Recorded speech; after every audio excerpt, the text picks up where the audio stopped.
Hey, hey, hey. I'm wondering who is going to join me for this live video that I'm doing. I decided to do a live video because I just had a hard time getting back into the swing of things and preparing for a video. So I was like, let me just go live and get caught up. So I see, hey, I got some people already. Hold on. Hey, short lady. Hey, Scorpio forever. Hey, Jets. Hey, Rod. Hey, Anna. Hey, Nick. Good to see you guys. Oh, thank you, short lady. I'm going to talk about the cat story too. So that's going to be one of the topics for tonight. Oh, I'm glad to see that the room is filling up quickly. Hey, Brittany. Hey, lovely 218. She said, finally. Hey, Nikki Peach. Hey, Lysandra. She said, oh my God, Rob, I'm up looking at this Cardi B and Nicki drama. So we could get into that too. Hey, Nico. Hey, Nigeria. All right. So I'm going to do a little icebreaker. So everybody that's in here and the people that come in, I want you to post your moon sign, your Venus sign, and you can post the houses that these planets are in. And I also want to know, write a food that you can't stand, like a food that you absolutely hate. So I'm going to do mine. So my moon is in Capricorn. Venus is in Libra. Well, I'm going to say moon in Capricorn in the first. My Venus is in Libra in the ninth.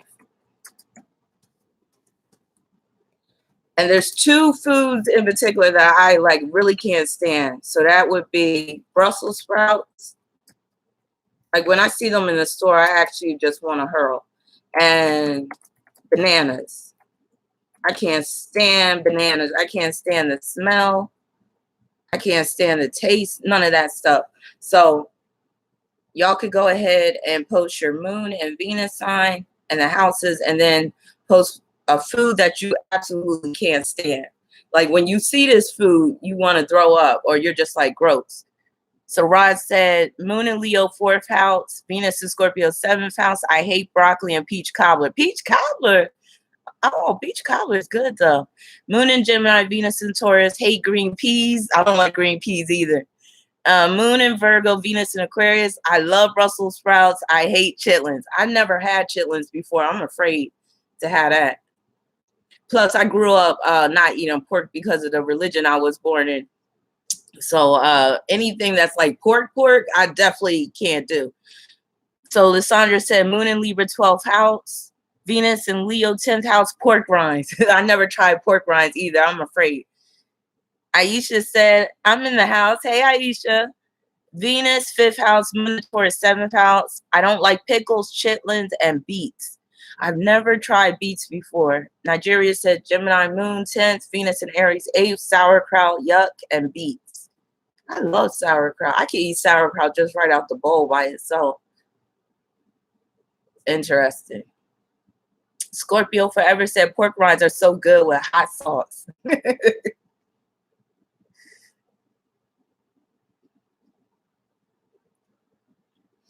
Well, you can go on, Nico, you could go on astro.com. It's called Astro Deans. That's the name of the website. And then you can determine, you could just put in your birth information and then you can find out what sign your moon is in. So Manila said, moon in Scorpio, Scorpio Venus, don't like seafood. Lysandra said, LOL, they smell. My husband eats them and I tell him to get out. So one thing, Venus in Scorpio, moon in Scorpio can produce some like absolute aversions to food. And it can end up where like at one point you like a certain thing and then you could just have this bad experience with this type of food and then never want that food again. So that's how the Scorpio moon and also Venus and Scorpio can operate, where it's just like this strong aversion to certain foods. It could be a strong aversion to certain smells.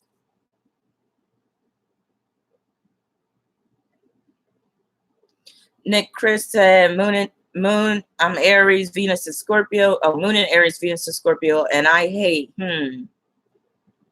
All right, so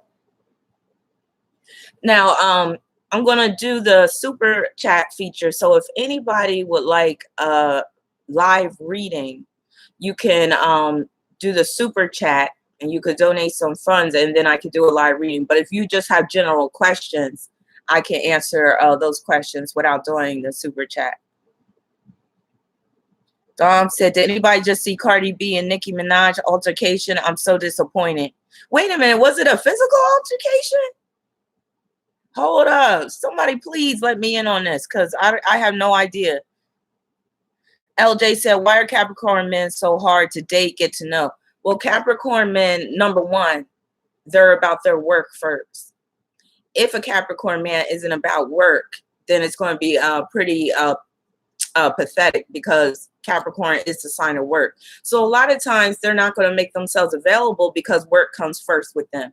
And Capricorn is all about prioritization. So if they don't see you as a priority just yet, and a lot of times if you're new in their life, you're not going to be a priority. Like the priority will be something like work, then it'll be like their mom or their dad, family, and then it'll be maybe their friends, and then you might come after that one until you've proven yourself worthy of being higher up on that priority list. But yeah, they could be quite difficult. They just take a long time to really get to know someone. They don't really like to make themselves fully available to anyone because, again, it's all about that prioritization. Capricorns take their time very seriously. So they don't like when anybody's wasting their time. Scorpio Forever said, you are so right about Capricorn men. They are difficult, but keep texting me out the blue. And that's another thing about Capricorn men. If you're not serving, hey, Lucky, how are you? If you're not serving some type of purpose in their life, then they can easily put you on the back burner. So if you're not useful to them in some type of way, they will put you on the back burner. Like, for instance, my daughter, she's a freshman in college, and she got this she got this male friend, excuse me. He's a Capricorn, and he's had a crush on her ever since they were in their senior year, maybe even junior year. But he's been so very slow to basically just put it out there that he really likes her. So what he does is he'll call her up, he'll text her, hey, Masaki, how are you? He'll call her up, he'll text her and be like, yeah, can you come over and help me study and stuff like that? So it's like he's basically using her as a purpose. If he didn't have that excuse to study, he probably wouldn't even contact her at all, because another thing, Capricorns are very afraid of rejection. They may not let you know about that offhand, but they are one of the signs, more than other signs, that are very fearful of rejection. Persia Winter said, just got done with a Cap man. I'm a Cap son. He was way too cold. Short Lady 82 said, why do Cancer men act the hot and cold often? Well, it's because they're ruled by the moon, and you know the moon changes. It goes through cycles. So that you could look at, that's how the Cancer man's personality is. He's going to run hot and cold. He's going to be very moody. So I feel like they could be even moodier than Cancer women. Hey, special needs Mama Bear, how are you? Hugs and kisses to you. I'm so glad we got 28 people in here. We got 2 likes though. I'm gonna do like how some of these YouTubers be doing. They always be like, get these likes up. We got 27 people in here, but I only got 2 likes. Get the likes up. No, I'm not like that, but it would be nice if y'all more people like this video though. I'm not all about though. Oh, hey, thank you. Yes, yes. Akeda, revenge is serious with Caps. That's why I don't really cross them like that. I don't try to cross anybody, but there's some signs where I'm really like, oh no. Hey, Jason, how are you? Hey, Logos and Cosmo. I wouldn't say that they're naturally sociopaths. It's just you have to understand the nature of the beast.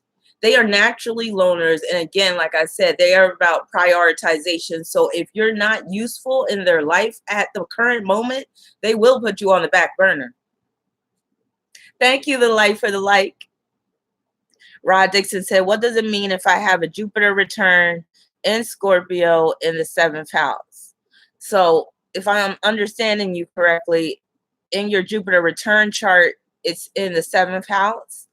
So that right there can point to either you're going to liberate yourself from a relationship, like free yourself from a relationship that feels very confining or where you feel like you don't have much control, or you're going to enter into one of those very intense type of relationships where it's like so intense and so, full of emotion that, sometimes you could love someone too much where you might feel like you could kill them, that type of thing, if they ever did you wrong or cheated on you or something. Oh, thank you, 504 Run Fast. Michael Richardson said, what signs are natural compatible with Sagittarius? Well, Sagittarius is one of those signs that's just very laid back and flexible. So there's just some signs where we're just not going to work out well, like Virgo for one. But other signs like Aquarius, Aries, of course, Leo, Libra, that's good for Sagittarius, and even Gemini. Even though that Sagittarius opposite sign, Gemini and Sagittarius can make a rather good couple. Hey, Salacious, how you doing? I'm glad that you joined us. Salacious said, Sag men are horrid. Persia said, I really need a reading. Well, either do the super chat if you don't mind getting a reading in front of all of us, or you could go to my website. I'm going to put my website up right now, and you could order a reading. I do readings via phone, video, instant messenger. What else? Written reports as well. All right, so let me get into some of these topics. So right now I'm going through my Saturn quincunx Saturn transit, and it hit me the first time. I'm trying to think. No, not the first time, the second time in August, but I can't remember the exact date. Let me look at it real quick. Because that Saturn quincunx Saturn transit coincided with my cat passing away. So the messed up thing is that happened when Saturn was retrograde, and now that Saturn's direct, it's going to hit up my Saturn one more time on the 12th. Edge, y'all.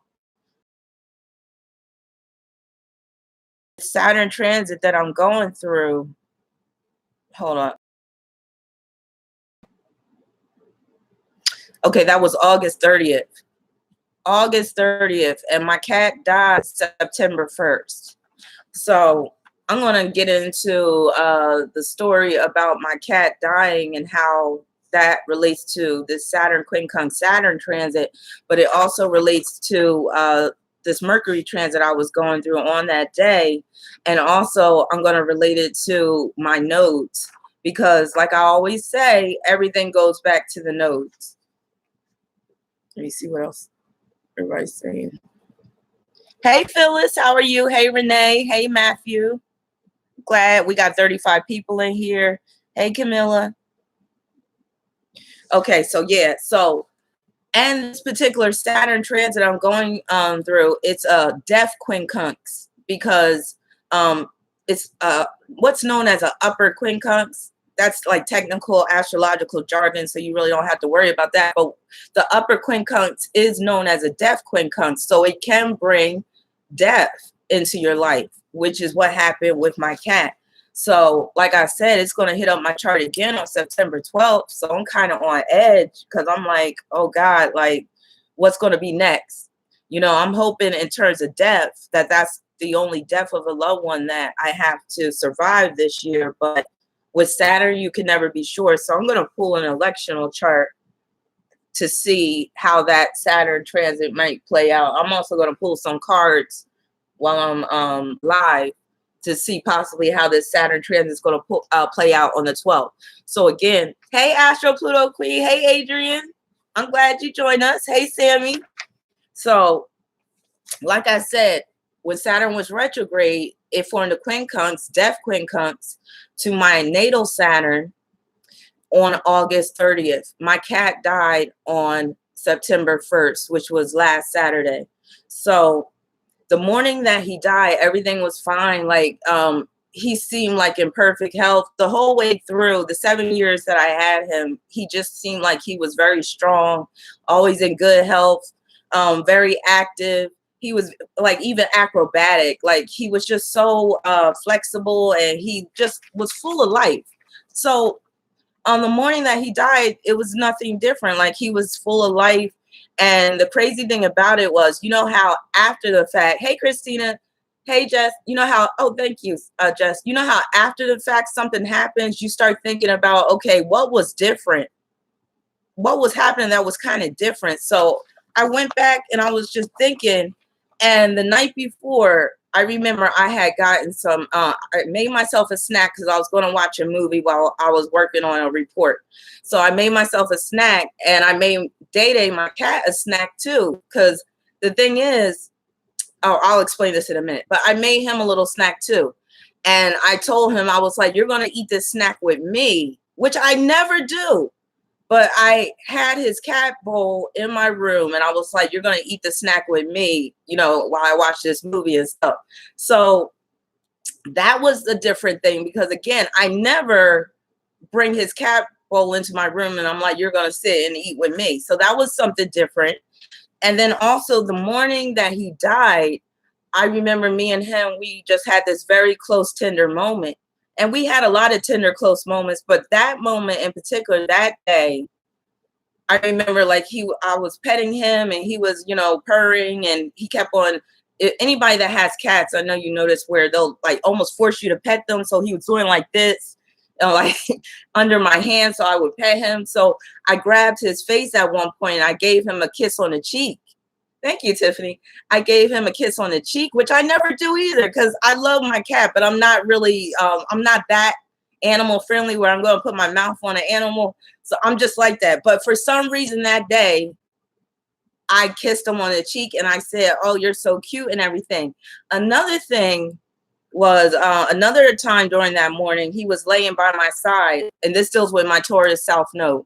So he was laying by my side, and for some reason, I thought, I was like, I always wanted a fur coat. And then I was like, but I have one. I have Day Day. He's like my fur coat, because he was very plush and fluffy and all that stuff. So how this relates to my South Node. Oh, but before I say that, the day that he died, transiting Mercury was right on my 8th house cusp, which can deal with the death of a pet. So I just thought that was interesting. But of course, I didn't put two and two together until after he died. And I looked at my transits and I was like, there it is. Because of course, when he died, I was like, there's something in my chart. I knew it was the Saturn quincunx Saturn, but I was like, there's something in my chart that went down on this very day that's going to point to him dying. And then sure enough, Mercury was right on my 8th house cusp. But how this ties into my Taurus South Node is my daughter, she just entered college and she moved out, and she's living on campus. So I became an empty nester. And ever since I've been an empty nester, I found myself becoming more closer to my cat, more attached, more basically to tell the truth, I was kind of using my cat as a crutch. Even though I'm a loner, even though I consider myself to be tough and stuff, and I, you know, act like, you know, the fact that I was an empty nester at that point, my daughter is no longer living with me, that I thought I could handle it well and all that stuff. Well, I found myself getting closer to Day Day, and I would go to the store and get extra special treats for him and stuff like that, that I wouldn't do on any other occasion when my daughter was home. Because going food shopping now, I'm just shopping for myself, not for any of my children. And I'm like, okay, this feels weird. So I started to replace Day Day. I mean, it started to replace the fact that I, you know, didn't have my children with Day Day, which was the wrong thing to do. So I'm not saying that Day Day died because of my South Node. I believe it was his time to go, but it was in the timing of it happening. Like it happened right around the time that my daughter moved out. And it was just me and him. And like I said, I was growing attached to him. And that statement I made about the fur coat is very much South Node in Taurus. And the fact that my South Node's in the 4th house, that points to me being an empty nester and starting to use Day Day as a crutch. So basically with that South Node in Taurus, I'm not supposed to become too attached to anything that I love or anything that I hold dear to me. because when that happens, I can lose it. And I've seen this happen with my own eyes. So I've seen this happen with jewelry that I have. So I wear rings all the time, and I've had to replace my rings over the years because there'll be times where I might be looking at one ring in particular and be like, oh, I really love this ring. And then within days, I lose the ring because I'm not supposed to get too attached. So I feel like the universe was like, okay, Miss Smarty Pants, you're always talking to your clients about the South Node and how you're not supposed to be all stuck on this and all that stuff. So now we see you slipping. We're going to show you some things with your South Node just to pull you back, because we see that you're starting to really get into that Taurus South Node framework. So my North Node is in Scorpio, of course. Scorpio is the sign of death. So basically that points to my South Node and North Node. But the morning that it happened, like I said, everything was going fine. I was having a good morning. I was planning on going live. And then I was doing something. I was looking for some video on YouTube. Next thing you know, my cat jumps on my bed, and it seems like he's in attack mode. So I jump up because I'm like alarmed, because he's never in attack mode or anything. So I knew something was wrong. And it was like he was just frozen in a position, and his eyes were like wide and his pupils were dilated. So I'm like, Day Day, what's wrong? What's wrong? And I'm telling you, within seconds, he was dead. Seconds. I swear it was like less than a minute. And I'm standing there frozen. And I'm like, oh my God. And then he's laying there. His eyes are wide open. Like he took like 3 big breaths, 3 exhales. That last exhale was like the biggest. His chest just caved, like it like expanded. And then he let out this air. And I knew that that was his spirit. So he was just laying there. And, I'm trying to, I'm still in disbelief. So I run to the kitchen. I get his bag of cat food, because usually that gets his attention. I shake the bag of cat food. This is where I might get choked up. I shake the bag of cat food. And when I see that he doesn't move, like he doesn't twitch, nothing, that's when I lose it. And I'm like, oh, no. I was like, no, they no. And then I just lose it. And when I tell you, it felt like, I can't even explain it. But when I say it was traumatic, seeing something that you love just die suddenly right in front of you, like 1 minute they're fine, and then the next minute they're gone. And I'm a loner, and that deals with my Capricorn moon rising. And I'm the type where if something's going wrong with me, I don't reach out to people. I just deal with it myself. But that day, I remember I was walking around in circles, and I felt like I was going to lose my mind. I was like, I got to talk to somebody. So I tried to call my daughter. She wasn't answering the phone. I tried to call my mom. She wasn't answering the phone. And usually I definitely wouldn't call my mom. But when something like this happens, it's like your mom is one of the first people you think about to call. So I called my mom, but she didn't answer. I called my son, who lives with his dad. Thank God he answered, but I felt kind of bad putting it on him, because when he picked up the phone, I was hysterical. And I was like, Day-Day's dead and all this stuff. And he was like, calm down, Mom, calm down. He's 15 going on 16, but he sounds like a man. He's all like, calm down, Mom, calm down. And I'm like, and he's all like, are you sure he's dead and all this stuff? And I'm like, yes, he's dead. He's not breathing. His eyes are wide open and all this stuff. And he helps to talk me down and stuff. And then I call my sister, and my sister, she's a cat person too. So she could really relate. And she's saying the same thing. Like, are you sure he's dead? I'm like, yes, he's dead. I was like, he's not moving. His eyes are wide open. His pupils are dilated. And then I found myself to be in a very weak spot. Like, I didn't realize I was this weak when it came to situations like this, because he had died on my bed.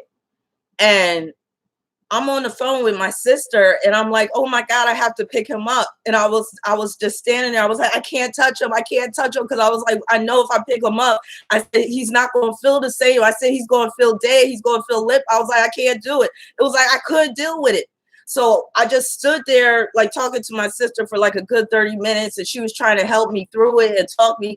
And then finally I got the courage to pick his body up. Oh my God. And but make the long story short, it was one of the most traumatic things I ever experienced. And at this point, I don't think I want another cat, as much as a cat person I am, for a few reasons. Number one, I don't want to become attached per my Taurus South Node.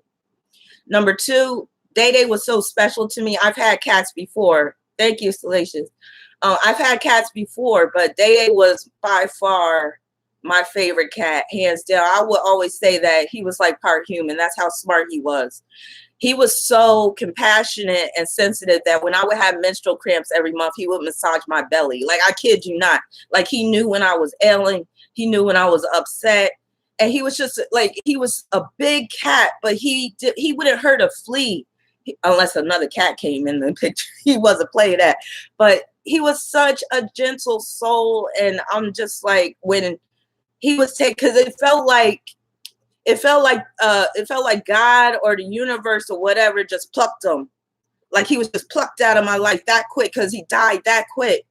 And I was just like, and I know his death was for me. It wasn't for any of my children, even though they had a close relationship with him. That death was for me. It was in the timing of it all. Because like I said, I was getting attached to him, but for all the wrong reasons, because my daughter had moved out. So it's like I substituted Day for my daughter.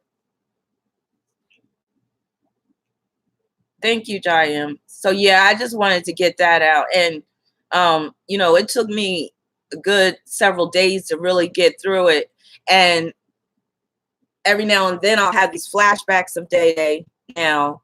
And he's already appeared in one of my dreams already. And tonight I had my purse on the floor and I look at the corner of my eye and I'm thinking it's him just sitting on the floor, in that cat loaf position. And I'm like, oh God, like I'm still not like fully, but of course it's going to take some time. But this also just had me thinking about how precious life is, especially when we're dealing with pets, because pets, their systems are just smaller than ours. And it just made me think, because I believe that he had a heart attack after doing some research. And doing some research, I found this website, and it was actually a forum of a lot of people. No, it was an article, but there was a lot of comments of people who lost their cat the same way, sudden death. And a lot of people were saying that it was basically a heart attack. So it reminded me about how precious life is and how, life isn't promised to anybody. Because I thought I was going to have him for another 10 years, honestly. So let me see what some of you guys are saying. Oh, Sammy J said, you do not look like someone with a college-age child. Wow. Thank you. My oldest is actually 24. Then I have an 18-year-old. And then I have a 15-year-old who's going to be 16 in November. So yeah, all three of my kids are practically grown. So when I say I'm an empty nester, because like I said, my son lives with his father. I get him during the summertime. But so I'm an empty nester. So I thought I was tougher than what I actually am. And that is basically showing how that Taurus South node that I have will still come back to haunt me. Gifted Queen said, will you get another cat? Like I said, I don't think I'll get another cat because Day meant so much to me and I just want to preserve his memory. Also, I don't want to go through that again. I already know that I'm going to have to survive the death of some of my loved ones. Like, my grandmother, she's 85 now. So God will have her here for another maybe 10, hell, maybe 20 years. But, you never know when you got loved ones that are that age, that, at some point it can happen, but it can happen to one of my children and stuff. Just having to experience that, I don't know if I want to have another cat, especially realizing how fragile. When my dog passed, I felt it was a message for me to focus on my career and life moves. I feel like the same way, Akeda, because like I said, that South Node in Taurus definitely kicked in with that with my death. And I remember when your dog passed. Now you showing my age funds, because I don't know who Mac Miller is. So you're going to have to let me know who that is. Astro Pluto Queen said, yeah, that's South Node in Taurus releasing attachments. Polly for Light says, I have South Node in Taurus, North Node in Scorpio. So Polly, what are you attached to that you need to try to let go of? Oh, and also, again, that Taurus South Node, again, what I said about that fur coat, that right there, for some reason, that popped up in my head. That's that Taurus South Node all day. Me using Day as a fur coat. Like at that point, I was looking at him as a possession, which let me know that, yeah, I was starting to backtrack in terms of my spiritual evolution. Maybe not fully, but even something as subtle as my cat. And that's the thing. The universe will put situations in your life that can be very tragic simply because it's still trying to push you towards that North Node. Kiana said, can you talk about that young man in Dallas that was shot by an off-duty officer that walked into his apartment by accident? Oh my God, I didn't hear about that. Shot by an off-duty officer. Hi, Aaliyah. Siobhan said, yeah, that South Node is always calling. It sure is. Astro Pluto Queen said, I remember when you did our class and Day was making some type of noise trying to get your attention. Yes, he was always, like, he didn't like when I was occupied. He would always try to get my attention. Yeah, I love cats too. And then I'm all like, oh my God, this was my karma. Like, oh my God. Like, yeah. So of course, when stuff like this happens, you're like, okay, did I do something wrong? I was even asking the Salacious, you said, did you give him catnip? No, I hadn't gave him catnip in a while. I still have a bag of catnip though. But what was I saying? Because I had started giving him new treats. Like Rachel Ray got this brand of cat food. I started looking at Rachel Ray like with the side eye, like, Rachel, what the hell you put in that cat food? Like, why is my cat dead? Like, of course I'm adding some humor to it because I'm a Sag. That's how I get over things. But yeah, I was even looking at Rachel Ray because I had recently, once my daughter moved out, I was getting him like this, like little cutesy gourmet cat foods and stuff and little treats and stuff. And I was like, was it because I gave him some new cat food and all this stuff? And I was trying to think of all different types of reasons why he died. But again, when I was doing my research, I found that this is actually not uncommon for cats to die suddenly. And usually it's due to their heart. Their heart either gives out or they can have heartworms. Jai says, sorry for your loss. I know when the time comes for one of my pits to cross over, I'll be devastated. Your cat will return to you. Just watch. Oh, thank you. That's what my daughter said. My daughter was like, don't be surprised if another cat pops up on your doorstep. But yeah, we definitely did have a soul connection. And yes, I was devastated.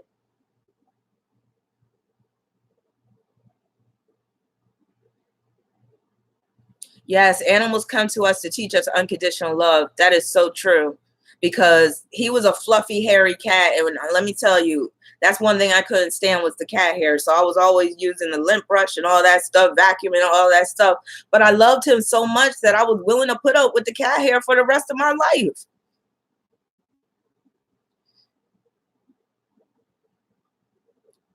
She said, LMA, I'm not blaming Rachel Ray. Yeah, things happen.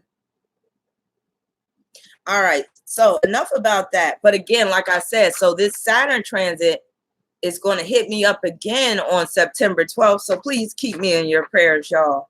I might have to do some type of protection ritual or something. But then again, when it comes to those Saturn transits, there's really nothing you could do. Like, because it's going to bring the pain if it's going to bring the pain.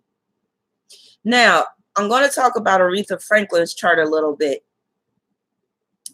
Or maybe a lot. But before I do that, I just want to touch on Virgo real quick because it is Virgo season. So I want to know you guys' thoughts on Virgo. What do you find admirable about Virgo? What do you find what disgusts you about Virgo? What traits that Virgo carries that you would like to aspire to? Like when it comes to Virgo, I always say if it wasn't for Virgo, our lives would be a hot mess. Because Virgo keeps things in order. So, Mandrell, happy birthday to you. You're a Virgo. Hey, Titus, how are you? Adrian said, never again. Hey, Awkward Letter, happy birthday, Virgo. So, yes. So, I wish I could be more like Virgo in that how Virgos are very organized. They are able to stick to schedules and routines. And me being a Sag, that is definitely my weakness. Schedule, routines, being orderly, being organized. So those are some of the traits of Virgo that I would like to see more of in terms of me embodying. Yes, Virgo, very organized, loves travel, different cultures, coordinated, considerate of others, health conscious. Virgo to the max, J Fang. Padma Lakshmi is a dark side of Virgo. Oh my God, logos, don't get me started on Padma Lakshmi. I feel like she's dark sided too. Now tell me why you think she's dark sided, because I always felt that too. And you know, she married that Salman Rushdie. She married him for money. Polly for Life said, I don't understand Virgos at all. My chart is dominated with fire. I have Pluto and Black Moon Lilith in Virgo. My mom was a very Virgo. She died. Oh, I'm sorry to hear about your mom. Her birthday is September 17th and she died September 12th. Oh, Astro Pluto Queen. I really enjoyed Virgo season personally. I know you do. It touches my Venus in Virgo, and I was able to organize my room and keep things in place. On the other hand, Virgo season puts me around dark-sided Virgo women. Woo, yes. Now, I will have to say that Virgo women in particular are some of my most toughest clients. I'll say that they are, except for one in particular. I got one Virgo client, and if she sees this video, hopefully she'll get the hint that I'm talking about her. I got this one Virgo client that's golden. Like, she never gives me any difficulty or anything. But I've had some Virgo clients that I was just like, you know what? I wish you would go see somebody else. I wish you would go get a reading from someone else because you're driving me crazy. But at the same time, they always will do something that will soften me up at the end of the day, where I'll end up feeling bad for kind of snapping on them. And I've had to snap on a couple of Virgo clients. Like, they're the only clients I've had to, when I say snap on, I don't mean in a disrespectful way, but where I had to give them like a straight up reality check. Thunder Imagine said, you kind of look like my teacher, Mrs. Redwine. Well, I'll be Mrs. Redwine tonight. I like that last name. I like that, Redwine. Rabina Redwine. Hey. Virgos are loyal. Yes, they are. So wait, why did you almost spit out your apple juice, Salacious? Persian said, Beyonce seems cool. Why are Virgo women so materialistic at times? Well, they're an earth sign. That's why. And they're very much about making sure that they have what they need on the material level, because they can be very insecure when they don't have everything that they need. But I don't see them being gold digger like, though. Rarely will you see a Virgo chick being like just this all out gold digger that, you know, is just all out for what she could get on a material level. Astro Pluto Queen, so I can spell a Virgo client before I even get their birth info. They ask a ton of questions. It just come through with a lot of questions and concerns. They have LMFAO. Yes, yes. Neurotic, yes. Hey, Versatile Music Group. How you doing? I love you too. Gifted Queen, you're a Virgo. Happy birthday. We like our stuff because it equates to stability. Yes. And of course, Virgo is one of the most hardest working signs. Virgo is also of the military as well. So you'll have a lot of Virgos, especially, hey, Aisha. She said, I want a reading for my husband, Aquarius Sun, Aries Rising, Virgo Moon, Capricorn Venus. So sorry for your loss. Thank you for the super chat. And if you don't mind, just drop his birthday because I'll pull his chart. Now, yeah, they're some of the most hardest workers, but they can be some of your most challenging coworkers. Because one thing Virgo, one of the purposes of Virgo is to basically show people how it's done. So this is why they make really good trainers and instructors. So if you have a Virgo coworker and they're not in that function, then they're still going to play that role, but then they might come across as annoying and stuff because you're like, why are you trying to tell me what's what? I know how to do my job and all this stuff. But they want to be able to show you the right way. That is their purpose anyway, to show people the right way of how to do things. But sometimes they could be wrong, but that is their purpose. So that's why Virgo can come across as a busybody, or they could come across as a know-it-all and all that stuff, because that is where they tend to shine, being instructors, being trainers, all that stuff. My moon is in Capricorn. I don't have any planets in Virgo, which is why I find that Virgo energy to be so off-putting.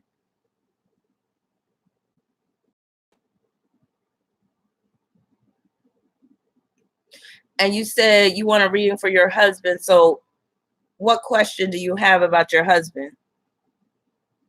So you said he's an Aquarius sun, Aries rising, Virgo moon. Nothing wrong with that Aquarius sun and Aries rising. It's that Virgo moon that could give you some trouble, especially since it's in the 6th house. Lord have Lord.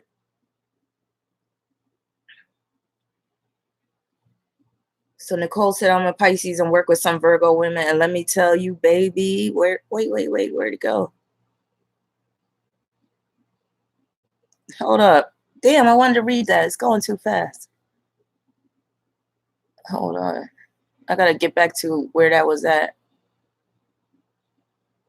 Oh, very petty and think they are smarter than all, but they can't hide from Pisces because we see through them. Yeah, that's where Virgo tends to meet their match with Pisces.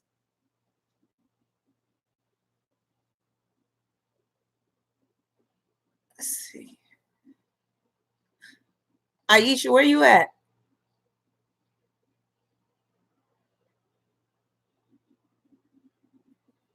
Now, while I'm waiting for Aisha to respond, just a little bit about Aretha Franklin. I printed out her chart. So, because I can't share my screen on here, but I did print out her chart, but you can't really see it. But her birth time has been verified. So she's a Scorpio rising. Scorpio rising does produce a really good singing voice, all that good stuff. She has Taurus on the descendant, which makes her very much about singing, being a public singer. That is basically what she's very much known for. Let's see. The only planet she has in Aries is her sun, and it's at the 4th degree, which says a lot about her father in particular. The thing with Aretha Franklin, unfortunately, most of the stuff I have to talk about is not positive, because we all know that she was one of the greatest singers, so there's nothing really to be said about that. But let me see. So she had Venus trine Jupiter, which contributes to that big singing voice that she has, and also how she basically cut her teeth by singing in the church. So that points to that. What I found to be interesting about Aretha Franklin, though, where is it at? There was something with her Mercury. There was something where, is it Amor? Something was on her Mercury, and it pointed to her dealings with Sam Cooke. Damn, I'm trying to find it. It must be.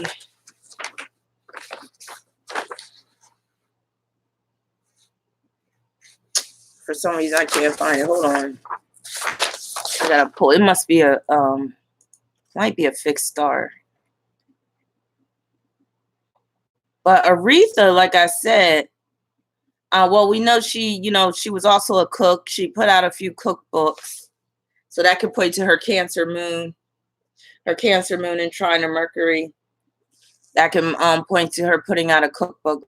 There was something in particular that I found that I thought that was very interesting, because if people don't know, hey Aisha, okay, good. Here's his birthday. So I'm gonna take a break and do Aisha's reading real quick. But let me just finish this thought. Yeah, if some of you guys don't know, Aretha Franklin grew up in a household where there was a bunch of celebrities, because her father was like a celebrity. He was like this big time preacher. Yeah, he was a trip. I'm going to get into that because that's the most I need that I want to talk about. Just Aretha Franklin's relationships with men, which were pretty much all rocky, including the relationship she had with her oldest son, I believe. All her relationships with men were highly dysfunctional, starting with her father. And that's definitely evident in her chart, because she has Sun opposition Neptune. That alone can point to her getting with men that aren't all that they seem that they are. And I don't know if y'all know about the story when she was married to Glenn Turman and what happened with that situation. Hold on, I see somebody said it. Oh yeah, that's what I believe, Logos. Yep. That's what I believe, and you could see the signs in her chart. Basically, her oldest son may have been her brother. I definitely believe that was the case because her father was a straight up pervert. Her father was a preacher, but he was basically slinging his dick all over town. He even got a 12-year-old pregnant, which caused him to move to another town to escape the scandal. Aretha Franklin first got pregnant at 12. Also, Aretha, again, she has Sun opposition Neptune, so that deals with her having some secrets involving a child, but it can also be secrets involving a father. Now, the interesting thing is she has Aquarius on her 4th house cusp. That 4th house is pertaining to her father. That Aquarius on the 4th deals with her father being a pervert.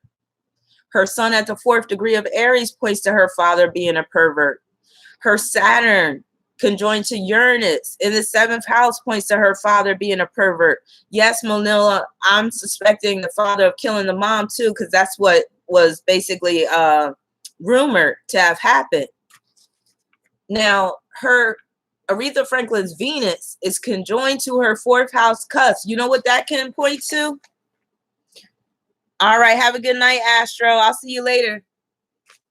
Know what Venus conjoined to her 4th house cusp can point to? That can point to her being in an incestual relationship with her father. Venus rules her 12th house.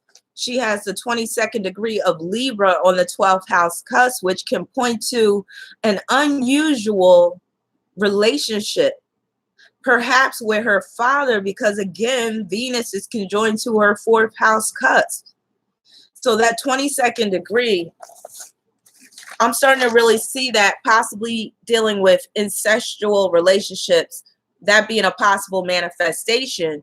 Why I say that? Because what made me first think of that was when I found out that C.L. Franklin, Aretha Franklin's father, was born January 22nd. So he's an Aquarius. And being born on the 22nd makes him a hardcore Aquarius. Aquarius is the sign of perversion. Not saying that all Aquarians are perverts, but it is the sign of perversion. So the fact that he was born on January 22nd and he's an Aquarius, that makes him a hardcore pervert.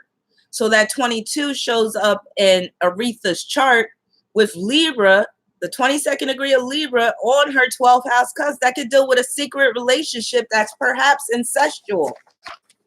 Now, some people would be like, well, you know, Aretha Franklin, you know, she seemed well adjusted. She seemed like she turned out fine, but you have to peel back some layers and look at some, you got to read between the lines, because she has her oldest son was named after her father. Isn't her father's first name Clarence and her oldest son's name is Clarence? So and she named all of her children after their fathers. Okay. So that is a little clue right there. And again, some people would be like, well, she seemed pretty well adjusted if, you know, her father did have sex with her and they had a child. Well, the thing is, if people think like that, they don't understand the pathology of incestual relationships. What's her face? Mackenzie Phillips, her father ended up having an incestual relationship with her when she was well into her 30s. I think they were 40s or something like that. And she basically was cool with it. Why? Because they was both drug addicts at the time. That's a different story. But these incestual relationships are insidious, meaning the child that's in it, they're so twisted because they love their father or they love the parent that is doing this to them. But at the same time, they're being damaged. But they can't break away because that's their parent. It's the same as a parent that's physically abusive to a child, but that child still loves their parent no matter what. Yeah, Salacious, that's some crazy stuff. But yeah, I definitely believe that that's what happened. She also had something in the 4th house with that Mercury. I'm trying to think, because that dealt with the celebrities all up in the home. And there was some aspect in her chart that dealt with her getting with Sam Cooke. Just one second. Or maybe it was in Sam Cooke's chart. They both had something in Pisces. Just one second.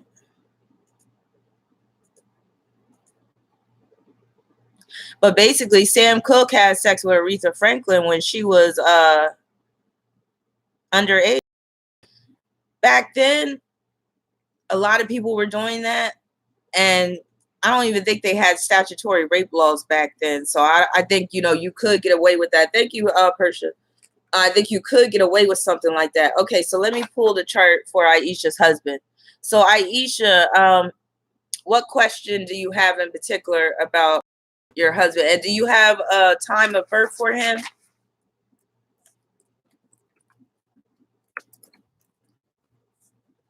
So you said January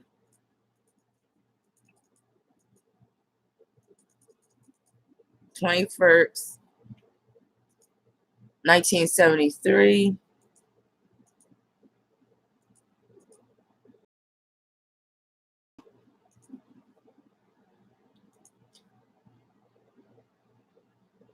Do you have a time for him, Aisha, and a location?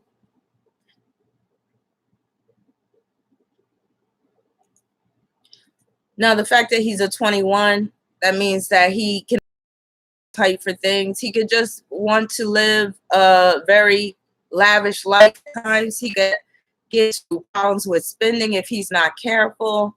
Just have a big appetite. So he could even be big and tall being a 21. But you could tell me, let me know if that's the case. But I don't know what you want to know about him in particular. And the thing with me is, I automatically go to the negative stuff. So unless you ask me some questions, I don't want to put your husband on blast. That's why I'm gonna wait and see if you have any questions in particular. Because like I said, with my Capricorn energy, I automatically go to what's wrong instead of what's right.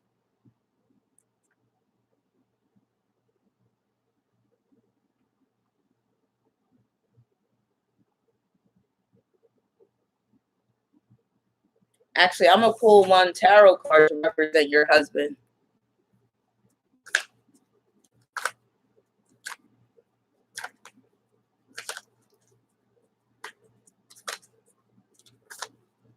He got a lot of Capricorn energy, I'll tell you that, which helps to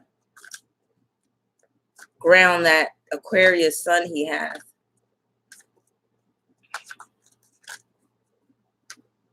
So, one card to represent your husband.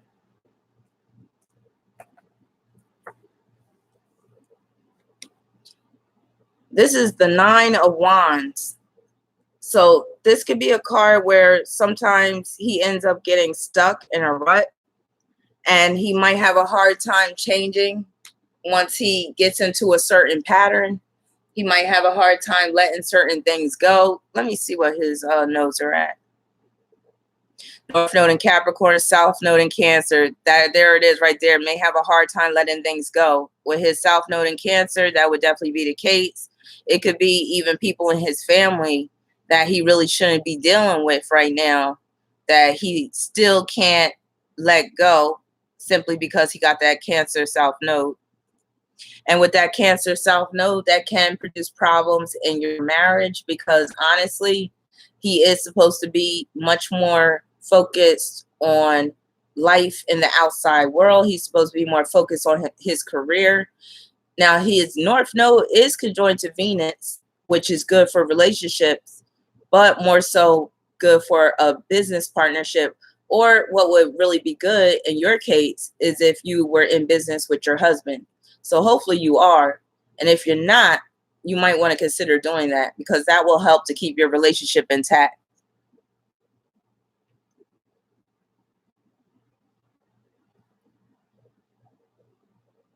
Okay. But let me know what questions you have in particular.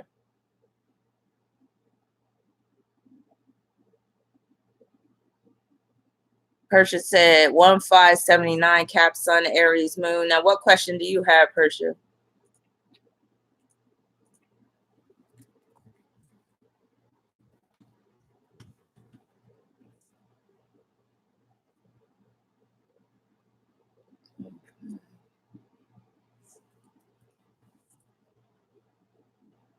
All these Januaries. Oh, but what I was going to say while I'm pulling this, what I was going to say about Aretha Franklin and Glenn Turner, maybe somebody mentioned it in the chat, but supposedly, allegedly, one day, Aretha Franklin walked in on Glenn Turman, who was her husband at the time, in bed with her oldest son. And so 2:53 a.m.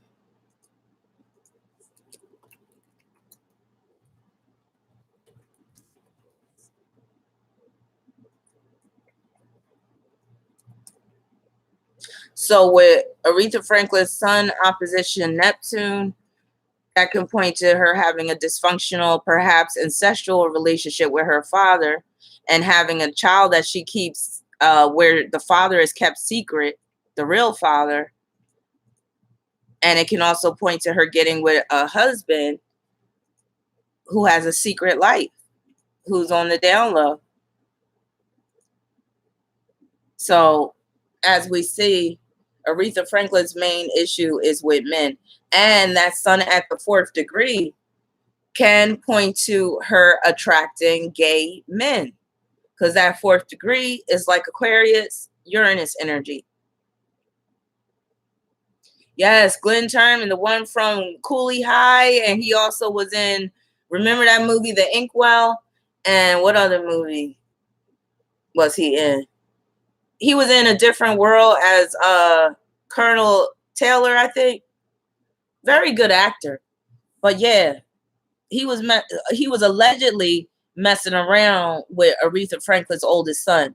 And yes, Reverend James Cleveland was allegedly a big time child molester, molesting all those boys up in the church.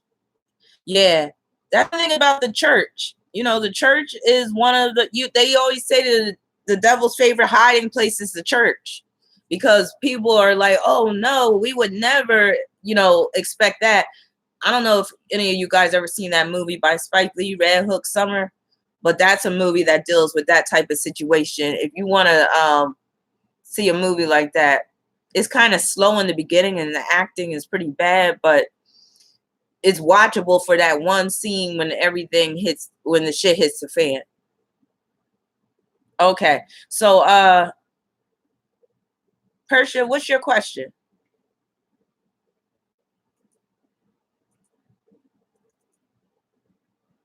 So you got Venus in Scorpio, you got Sun conjoined to Mars in Capricorn. Have you ever dated a guy in the military, Persia? Thank you, Rod. She said I need career help.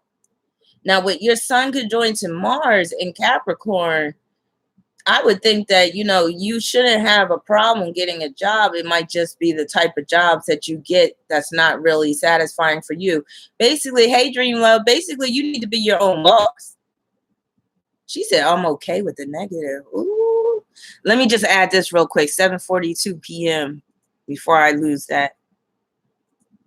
She said, I'm okay with the negative. And I'm just going to put Los Angeles.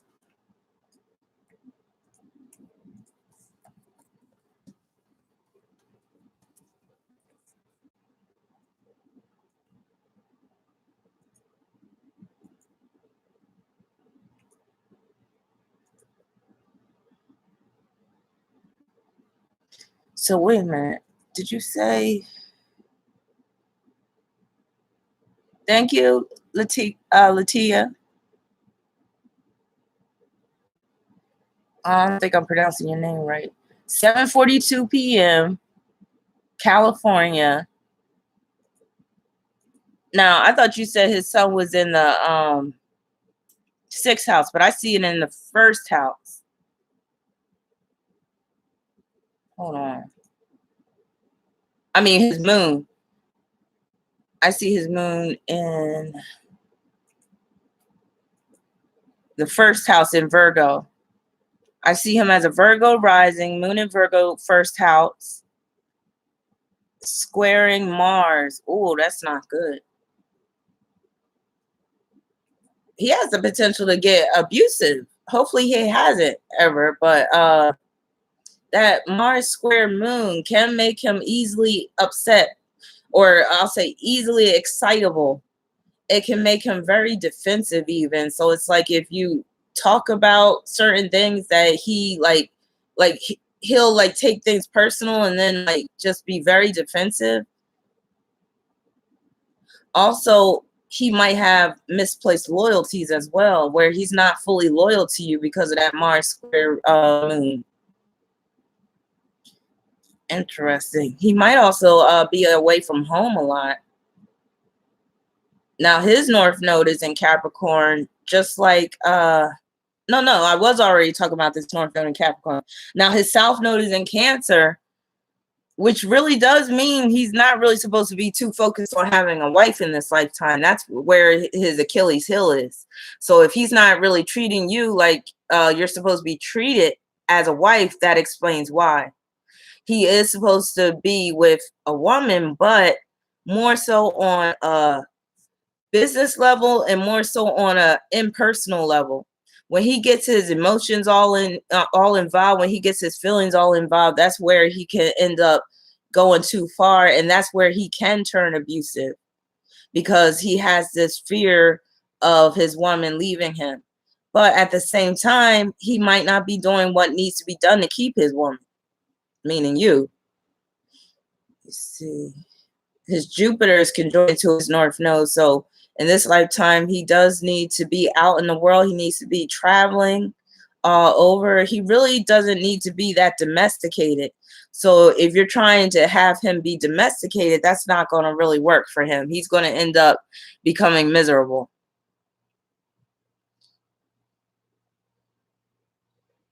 Let me see what else I could tell you. Let me calculate his life path.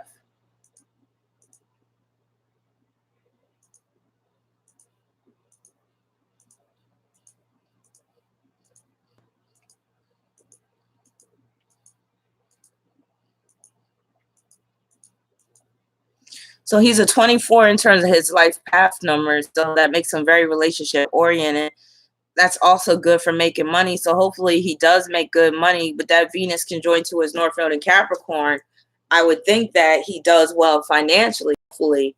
And hopefully he either has his own business, or at some point he will be able to have a business. And like I said before, if he could go into business with you, that would be better than just having you as a wife, because he's not going to get that much fulfillment just by having a wife in this lifetime. Oh, Phil, if you have a specific question and you want an actual reading, you can do the super chat. If you just have a general question, I'll see if I could get to it. Let me drink some vitamin water. Okay, so Aisha, I'm gonna come back to you. And then who else did I have?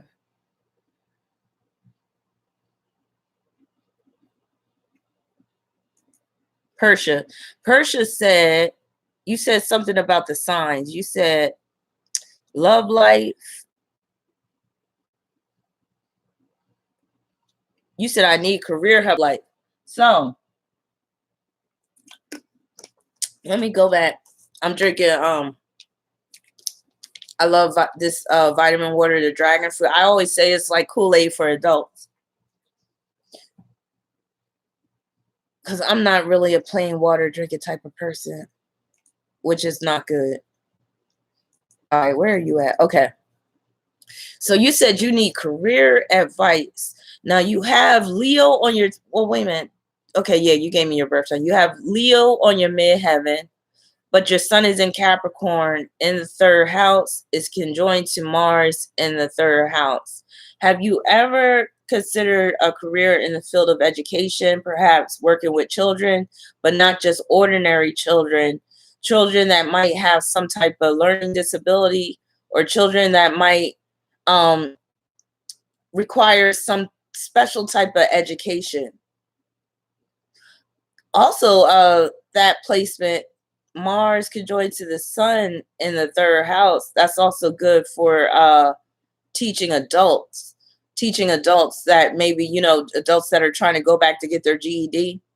So night school and all that stuff for adults, GED program instructor. You said his moon is in the 6th house, but let me see. You say he was born in California?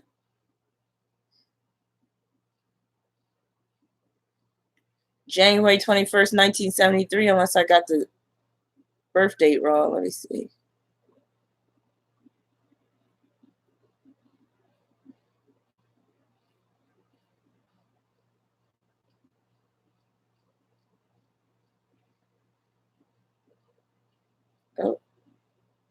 Oh, it's hard keeping track of this chat.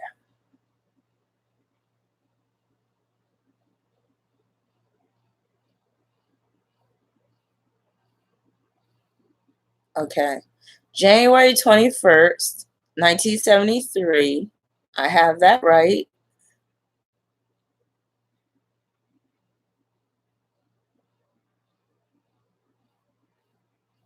Yeah, you might want to check your chart, the one you have, and make sure it's not AM instead of PM. But let me see what Persia's saying. Hey, Essie, how are you doing? Thank you for the super chat.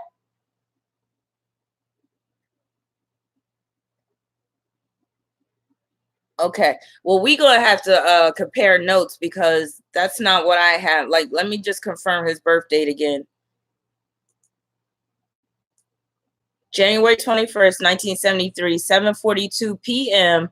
I put Los Angeles, California, but even if it's some other area of California, that's not going to change that ascendant. So with that information, I have Virgo rising with his moon in Virgo in the 1st house. So you might want to double check that. Let me see. Let me see what Persia's saying.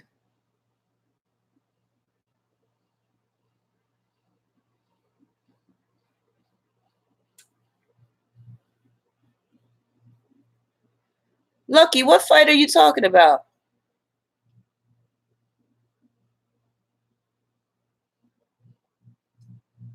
All right, Persia. Just now feeling like I should do something like that. Hey, Viola, how you doing? All right, let me go back to your chart, Persia. And I hope I'm pronouncing your name right. Now, you got Mercury conjoined to Neptune, which is another conjunction that's good for like working in the field of special education, or where you're like some type of tutor, maybe a speech therapist, or maybe even working in the field of mental health. Working with older populations, that's another possibility for you. So I don't know if you've ever considered working with the elderly. Saturn's in Virgo. Healthcare management is another option. Now, the only thing with working with older people, your moon is in Aries and it's squaring that Capricorn energy. It's squaring your Capricorn sun and Mars, which is not really conducive to working with older people because you could lose your patience too easily. So that's not going to work. But it's that moon right there that's creating that challenge with you trying to figure out what you really want to do with your career, because with your moon in Aries squaring your sun and Mars in Capricorn, if a career is not personally meaningful to you, you're going to not want to do it. Like, get into it and you experience it firsthand, you could quickly lose interest because of that Aries moon. So ultimately, you need to do something where you could be independent. So whether it's being self-employed or you run a little business, or even if you have to settle for employment, it needs to be where you can work as an independent contractor at least. Therefore, number one, you won't have to be under someone's thumb. And also, it won't be like you have to make this major shift or major change if you find like that particular position is not the right one for you. So you're a cosmetologist now, you're getting bored. That's because you got that Sun and Mars in Capricorn and your moon in Aries, which is not really conducive to cosmetology. Now that Mercury conjoined to Neptune, that's the cosmetology aspect right there. Also, you have Neptune and trine to your midheaven, so that's cosmetology. But other than that, you really don't have anything that is really pushing you to stay in that field. So I could totally see why you're not really seeing any value in that really anymore, where you're getting bored. Because with your Sun and Mars in Capricorn, you really need to be doing something on like a serious business level where you're making like business decisions.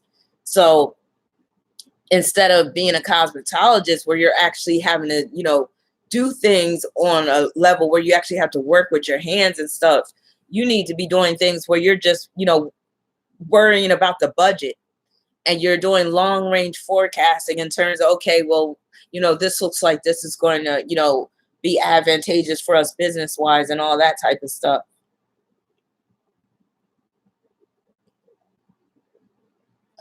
Let's see. Okay, so you do have a lot of patience. Well, then how do you feel about working in some capacity dealing with the elderly?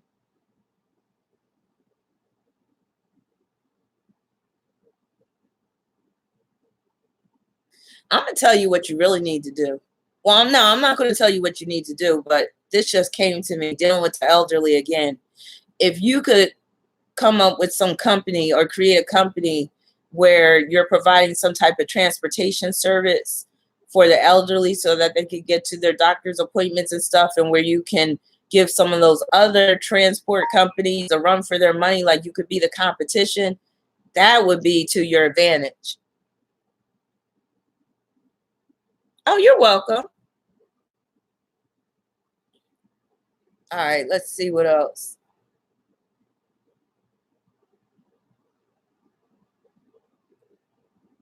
Esperanza, do you have a question? Feel free to post a question. And then same with you, Lakia. Rod Dixon, thank you. November 23rd, 1994. So you're the same age as my oldest daughter. Rod Dixon.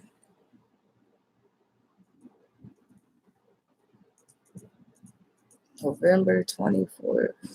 And I'm going to have to go at 12:30 my time because, believe it or not, I have to teach a class. Yeah, this early in the morning because he requested, it's a male student I have, and he requests because he works at night. So I think he gets off of work like around that time. So it works for him. I'm like, hey, it works for me. I'm usually up around this time. So you said 1994. Where were you born, Rod? And what's your time of birth?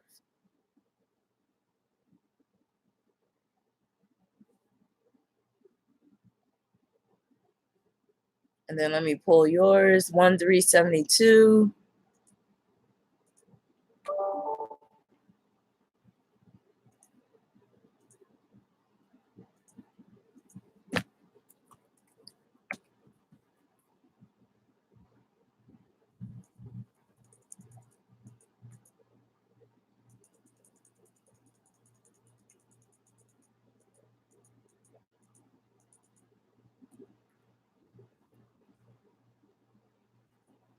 One 372, 1:19 p.m. East St. Louis.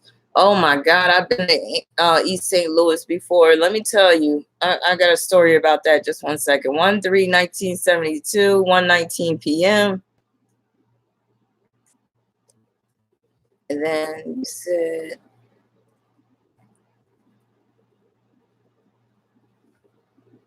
wait a minute, East St. Louis, Illinois. There's an East St. Louis, Illinois? Okay, I'm confused.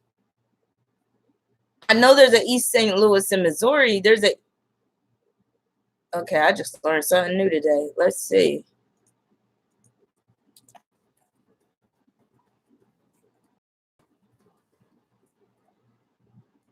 Yeah. Damn. Well, I'll be damn. I was talking about East St. Louis, Missouri. So just real quick about that story. So I remember I found myself in East St. Louis, Missouri one time. And if anybody's from East St. Louis, I'm sorry, but hey, Lucky, thank you. I'm from I lived in Philly for 6 years. I grew up in South Jersey, so I used to go to church in Camden, New Jersey. Camden is one of the roughest cities ever in the United States. Philly is a pretty rough city. But when I tell you, and I'm not a scary person. I don't scare easily. But when I tell you I was scared being in East St. Louis, oh my God. I was like, the people there, I was so scared. That's all I'm going to say. Because I had to take a Greyhound bus. And I remember it stopped in this station in East St. Louis. And me and this dude, we had befriended each other on the bus because I was going from the West Coast to the East Coast, or the East Coast to the West Coast. So me and him, we got real friendly. So I remember we were just sitting outside of the Greyhound bus station, and these two people, and I believe they act like they worked for Greyhound, but they like tried to shake us down for our Greyhound bus tickets. Like they were all like, "Where's your motherfucking ticket?" They was like, "We want to see your ticket now. You can't be sitting outside of this." And we were just like, "Oh my God, what do we do? What do we do?" It was just so scary. I was like, I never experienced nothing like this before with people. Oh well, thank you, Esperanza. Right, I just found that out. I'm like, oh my God, Akia. I'm like, wow. But all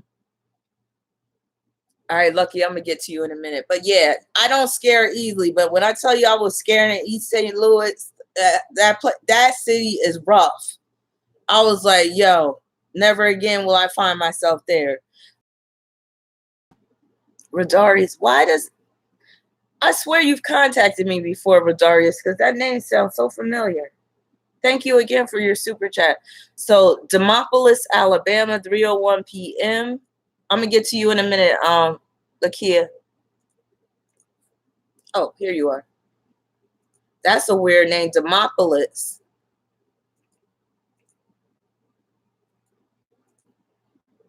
Demopolis, Alabama.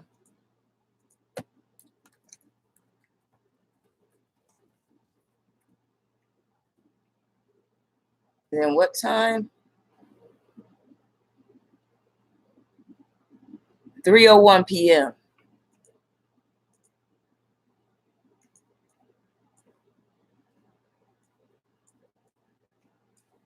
And what do you want to know, Rod?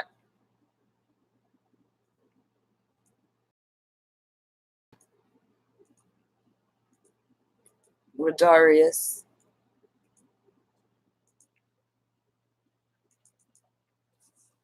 Rodarius. With that rich sounding name. Wait, what Lucky say? Lucky, you've been to East St. Louis before too?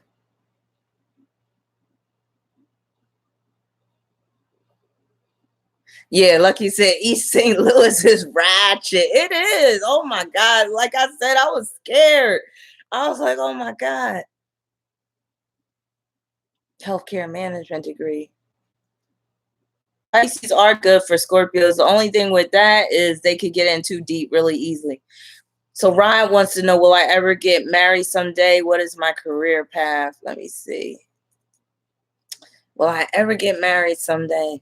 Now, questions like that are kind of tricky because it's like you could get married at any time. It depends on your standards. You know what I mean? So, you could get married to, especially if we're talking about men, because it's easy for a man to find a woman that wants to get married. So I'm going to tell you if it looks like you'll get married, but I'm also tell you if the marriage is going to be a happy one or if you got some trouble. Now, already you got Uranus and Neptune in your seventh house in Capricorn, which can produce a rather solitary life where even if you get married, it might take you a long time. It might take many years. Like you might not get married until you're in your 40s with that hookup. Let me see. Neptune's ruling your ninth house. Uranus is ruling your eighth. You might actually get with somebody that's of a different race or nationality. Are you open to that, Rodarius? It will also be very easy to meet your future wife through your career, through your place of business. Lucky said, I'm from Illinois. We all know about East St. Louis.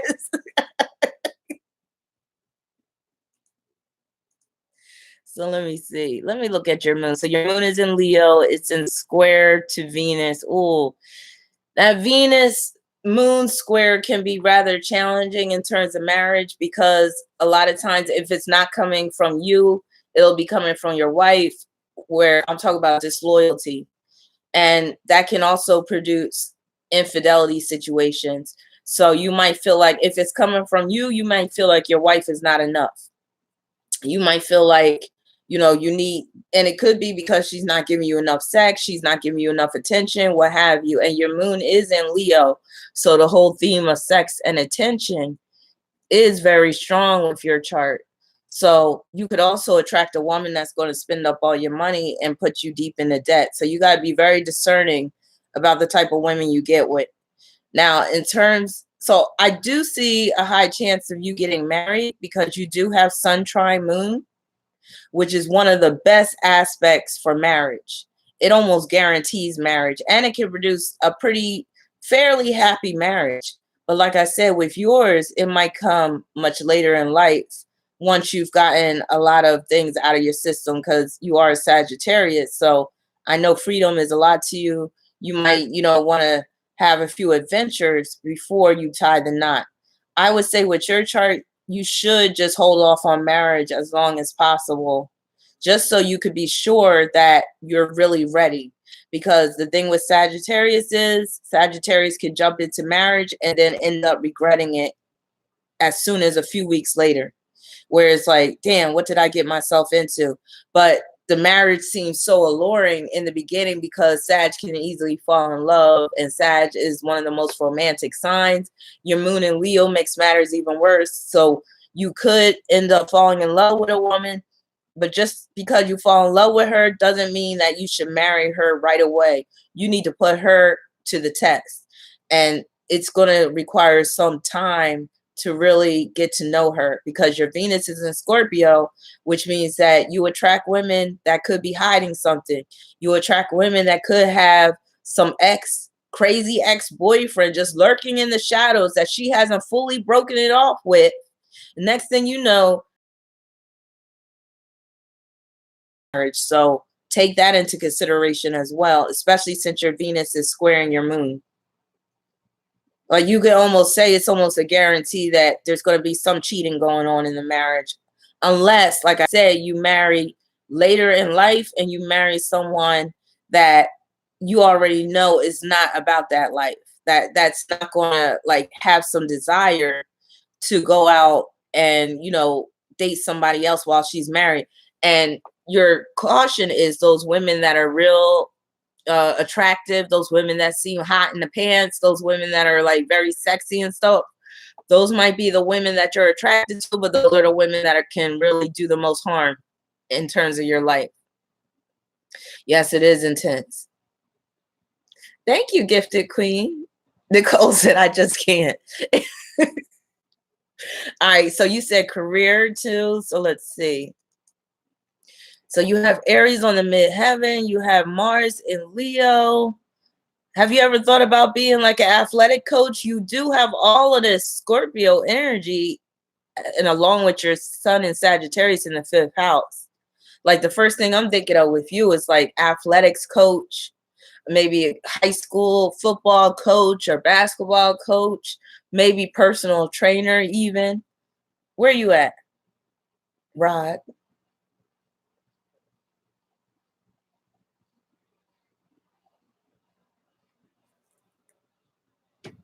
Rod, have you ever hey Reese, how you doing? Rod, have you ever Bobby Brown's Mars is in Scorpio. So you thought about being an actor. Now that would work, but you could be one of those starving actors because you got Moon square Venus. So being an actor could mess up your cash flow, or like you might always have to have this trade-off where you gotta, be bussing tables in addition to being an actor. But I see where the actor is coming from because again, you got that stellium in the 5th house. You got Mars in Leo. You got Moon in Leo. Mars is ruling your 10th house. But I'm thinking more so doing something on an athletic level, maybe being some type of coach or whatever. But you would make a good actor too, though, because you got Mercury in Scorpio, which is one of the best Mercury placements for acting. And your Mercury is conjoined to Jupiter in Scorpio as well. But of course, with acting, it's such a toss up. So I would say definitely have something else to back up. You need a backup plan because you could be a struggling actor for years and maybe only have like 2 B movie films. You might get 1 Tyler Perry film if you're lucky. And even in that, you might be one of those extras. Speaking of Tyler Perry, I was going to get into his chart tonight since he's a Virgo for Virgo season. But I got to look at Lucky because Lucky did the super chat as well. Oh, yeah, Logos. She said, are some signs more, especially like Cancer, Leo, Virgo is one. Capricorn in some cases.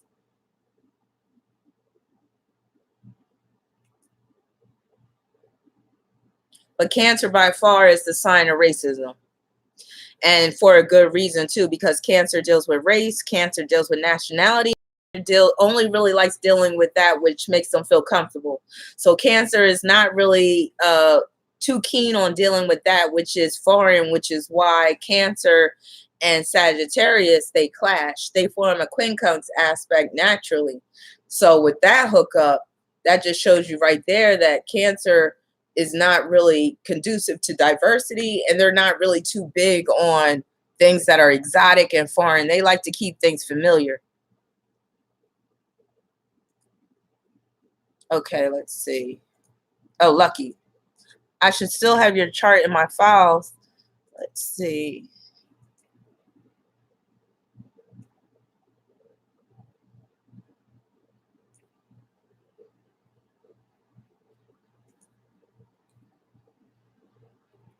Here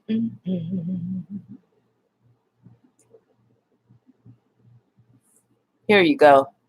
Damn.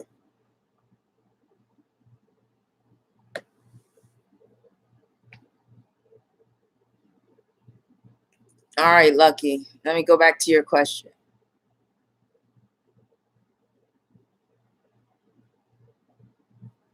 Okay. Lucky said, I need some advice for career money. I'm feeling like I want to expand my source of income. June 18, 1983, Albany, Georgia, 11:25 p.m. Yep, got it. So you're at 18, just like, who else is at 18 that I was going to talk about tonight? Jada Pinkett. Yep, Jada Pinkett is at 18 too, Lucky. And Jada Pinkett has come out recently and said that she had a sex addiction, which is very much 18. That 18 birth number can produce a sex addiction. But let me go back to your chart. So you said you think about expanding, or you need to expand in terms of money, in terms of career. Where's your Pluto? Pluto is in Libra and it's conjoined to Saturn. Mars is in Gemini.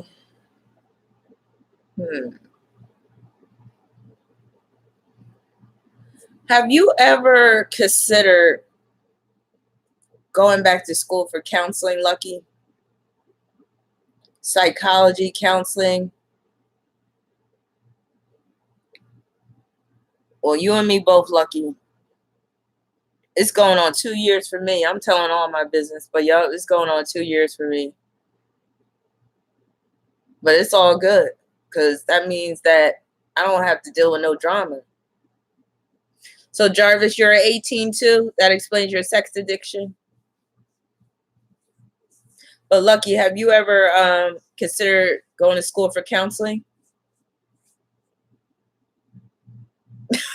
Because maybe that's what you need to be doing. I definitely see it in you. Definitely. But it could be more so counseling people that have lost their way, that needs to be reintegrated back into society. So you could be one of those vocational counselors helping young men in particular, I feel, helping young men become reintegrated into society, and then being in Libra in the 8th house and it's ruling the 6th house. So perhaps men that, they've dealt with addiction or they've been locked up or whatever, and they get their life together, but they also have some emotional baggage that they're dealing with that can prevent them from maintaining long-term gainful employment. So being one of those people that also do outreach and within your local community. I say outreach because your Mars rules your 3rd house and it's in Gemini in your 5th. So that could be you, being part of some nonprofit organization and you going out within your local community, you going to certain colleges or schools, or you going to certain healthcare facilities or whatever like that, going to certain type of programs. So social work is big with you. I think you need to go to social work route. He said, I'm addicted to weed, real talk, nasty habit. Why you say it's a nasty habit? Well, anything could get out of hand. It really can. Hey, Marshall, thank you. I'll get to you in a minute.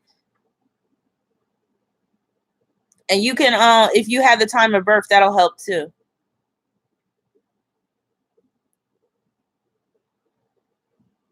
But yeah, see, the thing is right now you feel like you don't have much meaning in your life. So, hey, Cherry Love, you need to be working towards something that's meaningful. If you don't, then you will just be basically about getting high all day and basically just wasting your life away and burning out. So you definitely need a career that's where it's like when you get up every morning, you're going to be looking forward to doing that job because you're actually making a difference, which social work can definitely be part of. The money's just not going to be there with social work. Now, if you're looking in terms of money, with your Mars and Gemini, could join to the North Node in Gemini, working within the transportation industry would definitely be an option. But I really don't see you being really comfortable with being like a driver and stuff like that. And then especially if you smoke weed, they're going to do the drug test and all that type of stuff. So that might not be an option for you either. But yeah, don't be so hard on yourself. And at least you're not addicted to crack. It could always be worse. You could be addicted to crack, to meth, to cocaine, alcohol, which is even worse. Okay, so said, I would like to know about marriage, or should I study astrology or whatever you might see in my chart that I should be aware of? Hold up.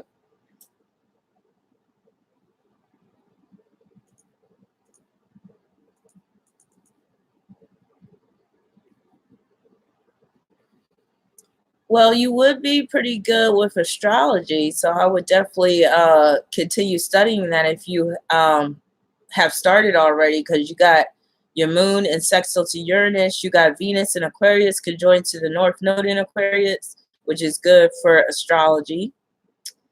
Let me see what else you got. What else did you say?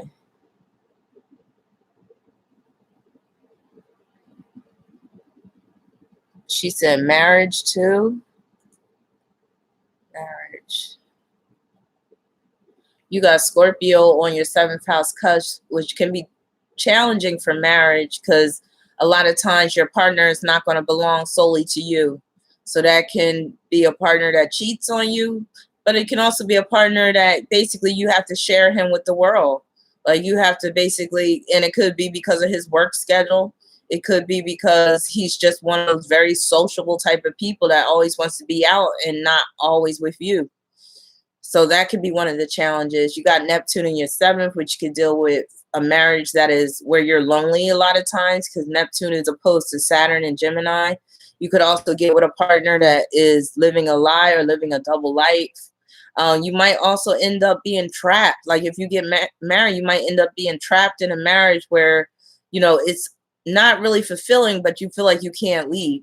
Now, one positive thing is you got Mars trine Neptune, which can deal with you having a husband that's going to take care of all your needs, where you don't even have to work if you don't want to. So that's one of the pluses about getting married when I look at your chart. So, but then again, that could be one of the reasons why you feel trapped, because if you have a husband, but you're not really in love with him and stuff, but he makes it very comfortable for you where you don't have to work and stuff. But let's say you fall in love with someone else.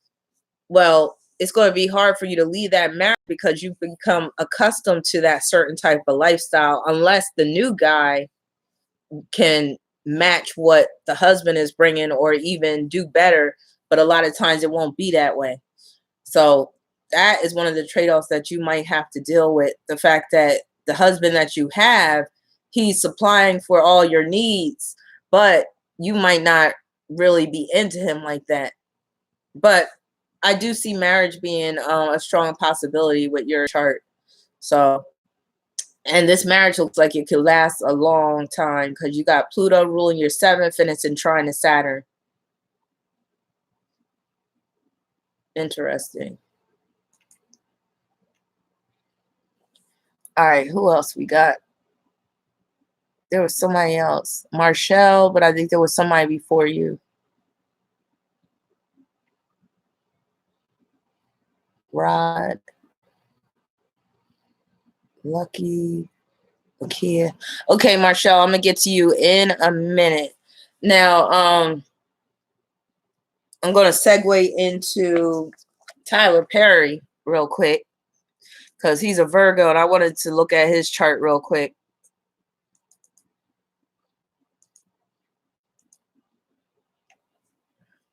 Now, Tyler Perry, he's born on September 13th, 1969. Now, I looked at his chart on Astro Theme and they say he was born at 9 a.m. So I'm going to go with that. But how do y'all feel about Tyler Perry?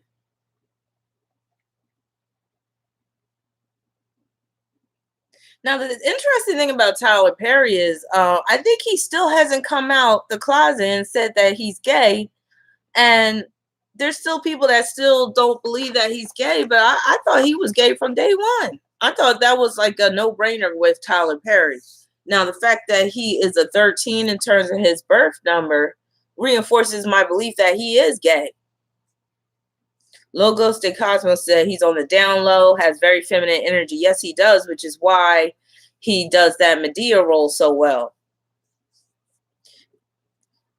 Cherry Love said, I think Tyler Perry's keeping many secrets. I agree. He got that North Node in Pisces. He also has Neptune in trine to his North Node in Pisces. He got, oh yeah, he's dealing with some secrets. His moon is in semi-square with Neptune. That deals with him getting dressed up as Medea. And also those other characters that he plays in. He has Mars trine Venus, which is good for just being able to attract both men and women, and not necessarily for sexual relationships, but that basically with that Mars trine Venus, that basically shows that he was able to go far in life in terms of based on his own merit, I'll say. Because when you see Mars trine Venus, number one, a lot of people would think, oh, that means that the person is going to have a really good, fulfilling relationship. A lot of times it doesn't work out like that with Mars trine Venus. One of the main manifestations of Mars trine Venus is that the person is capable of making money through their own merit, which is exactly what Tyler Perry has done. He started off doing those ghetto plays, which I used to buy, by the way. I remember this was back in the day, like early 2000, because I remember I was still with my son's father and we would watch those plays. So we would get the bootleg DVD plays and we would watch them. This is when Tyler Perry was just on the scene. And I remember the first one I got of his was Diary of a Mad Black Woman. And that was a pretty good play. But it was very low budget. But he started from the bottom. But that points to how that Mars trine Venus can operate, where you are able. Thank you, Marcus. I'll get to you in a minute after I do Marshall. You are able to make money through your own merit, which he definitely has done. Let me see. But he is very much a sycophant. He's a sycophant, and that points to his Mars and Sagittarius. He's a sycophant in that he will do things that other people have already done. If you notice in his movies, like he would love to use those lines from Color Purple, for instance. All my life I had to fight. He also liked to he'll use other lines and stuff, like even using the whole Al Green with the grits thing. I forget which movie that was. That movie was what movie was that? That was the one when Lynn Whitfield in it, and the daughter was like, go to hell or something, and Lynn Whitfield was like, I vacation there. Or so what movie was that? But basically I see Tyler Perry as like a sycophant. Okay, who the hell is Lester the Molester? And why are you saying, are you okay? Like, why would you have a name like that, Lester? Like, that's like really like, that's so cringy. Medea's family reunion, that's what it was. She was like, I vacation there. She played that role to the hilt. Yes, he doesn't really have any originality, and that very well can point to that Mars and Sagittarius. Like, he basically models himself after the greats.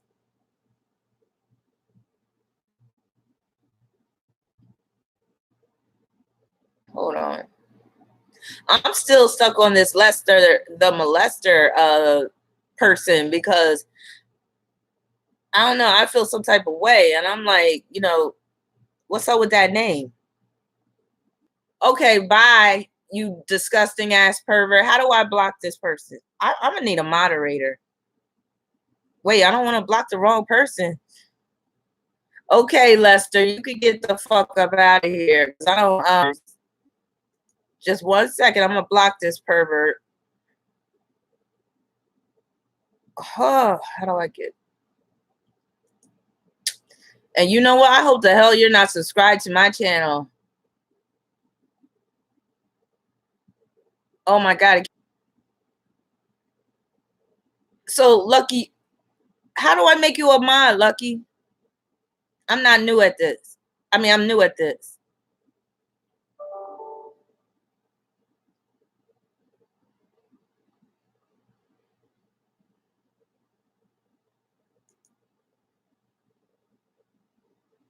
Remove. Okay. See, I don't know if that's just going to remove him, period, or if that's going to remove his.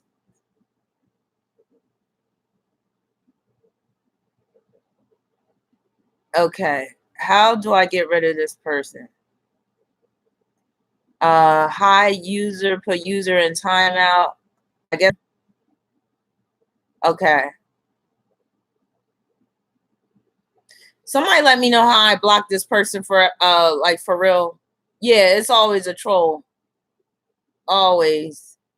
I mean, you gotta be that big of a loser to even like come up with a name like that. Phyllis said, then Tyler put them Fine Brothers in plays without shirt. Yes, he did. Yes, he did. What about that movie? I Could Do Bad All by Myself. Was that the one? No, is that the one where they had the couples retreat?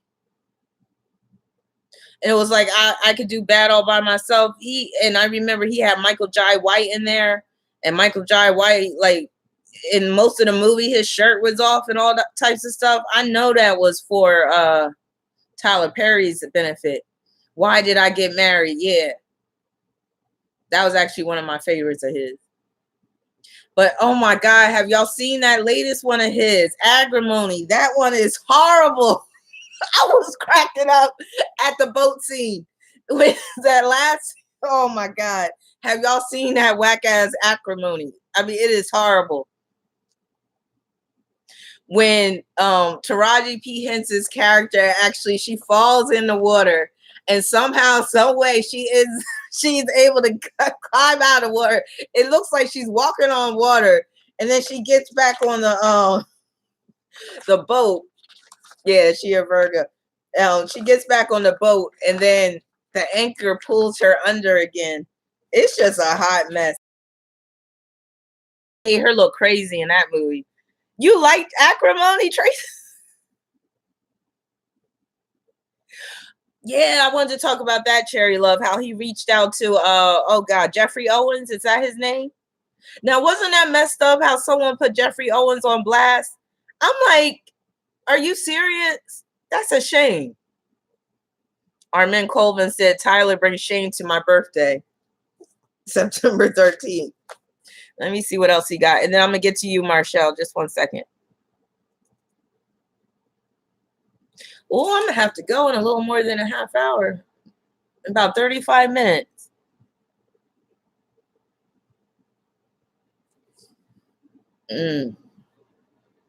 Tyler Perry got son conjoined to Pluto. Same hookup that Jada Pinkett has. And Jada Pinkett already admitted that she was a sex addict. So Tyler Perry, he might have a sex addiction as well. And a lot of times when you see son conjoined to Pluto like that, the person could be into group sex. The lady that put him on blast, her name is actually Karma. Wow. Wow, that's messed up. Always liked his character on the Cosby Show, Elvin. Now Tyler Perry got Moon conjoined to Jupiter, which also makes him a sycophant, where he's not really original. His sun is conjoined to his south node. I just noticed that. So he has a stellium in Virgo consisting of his sun, Pluto, and his south node. So his sun conjoined to his south node in Virgo. I'm trying to think, what is that representing with him? Maybe he's very critical of himself to the point where he doesn't feel comfortable just being himself, and that's why he has to get dressed up as Medea.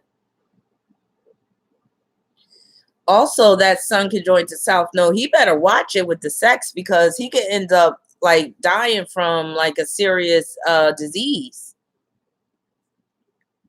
Oh, good. Well, I'm glad that you couldn't sleep, so that you came and joined us. Yes, he had. I'm not surprised. He probably will be caught out there for plagiarism at some point. But that sun conjoined to his south node is very worrisome.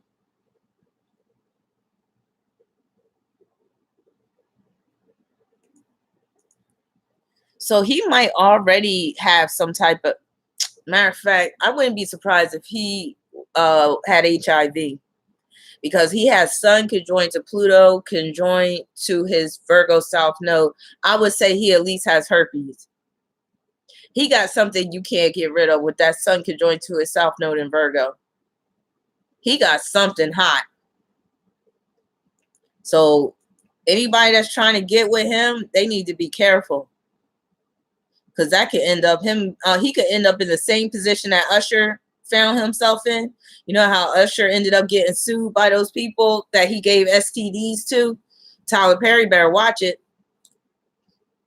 Oh, Lucky said half of ATL. Never mind. Oh, yeah. Remember when on the Boondocks, they were making fun of Tyler Perry and they had these guys like, I think they had Tyler Perry having a meeting and basically, but this really happened. Didn't this really happen where someone did try to out Tyler Perry, and then Tyler Perry ended up firing a bunch of his staff because of that? Yeah, Usher, he's being sued by a couple of people because he gave them herpes and whatever else. All them nasty stuff. But yeah, all that group sex and stuff. I know nowadays they be, they try to say, oh, like the polyamory and stuff. Um, oh, let me go back up, Adrian. But the polyamory and stuff and all that stuff and wife swapping and husband swapping and all that, it's like, do people forget that, sexual transmitted diseases are still alive and well? And like when you having all these threesomes and all this foursomes and fivesomes and stuff, like how you could be just exchanging diseases. Wait a minute. Adrian said, I got him. Oh, you got him. You reported him? Yeah, that dude was creepy. Let's hope he I was about to say something terrible, but I don't have no sympathy for people like that. Logo said group sex is huge in Atlanta, especially the gay community. Yeah, and that's one thing, I think gays do get a bad rap because the very promiscuous gays make it hard on the gays that aren't promiscuous, because that's like the common stereotype with gays, that all gays are just out there like that and they like the group sex and stuff. But all the gay friends I've had, they weren't like that.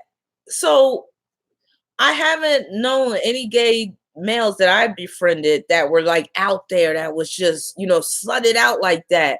So I know that that can be a big stereotype. But then again, when you're talking about places like Atlanta, I'm sure that runs rampant, where people are just, having this group sex and doing all this stuff and all that. Lucky said this gay is celibate and proud. That's what I'm talking about. See, the gay friends I have, they have morals and ethics and standards. And that's the thing. It's like, that's what I'm saying. The promiscuous gays, they give other gays a bad rap, because people will think, oh, well, gay people, they're all about just getting their rocks off and having sex. And that's not true at all. But those promiscuous ones, they make it bad for everybody else. So did you see what I said about Tyler Perry? Oh, let me go back up. So you spilled some tea about Tyler Perry. Let me go back up. And then I got to get to you, Marshall, before I got to go.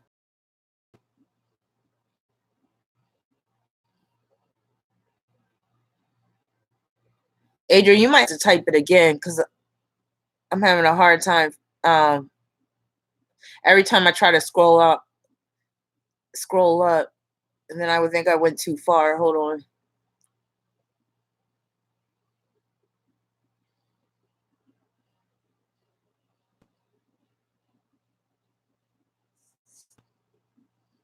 Do you mind writing it again?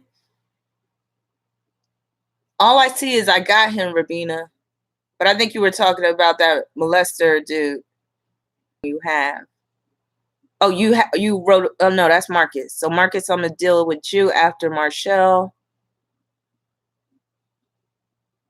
Marcus, remember from Boomerang? She was like, Marcus. 12/4/1993.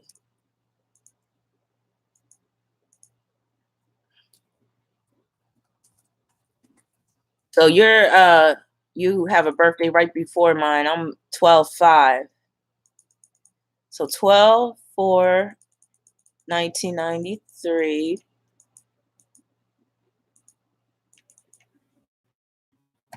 Oh, another I forgot to mention about this the Saturn transit I'm going through. It also made me get another gray hair. I don't know if you could see it, but I was like, this gray hair wasn't here last week. I was like, that's a Saturn transit giving me gray hairs.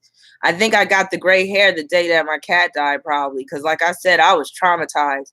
12/4/1993. Les Cayes, Haiti.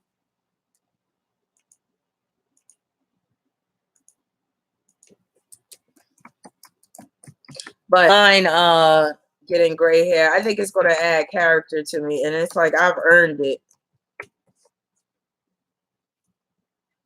But it was kind of unsettling when I saw my first gray pubic hair. I ain't even gonna lie. I was like, okay, this is getting ridiculous. And then I'll tell you what else is weird.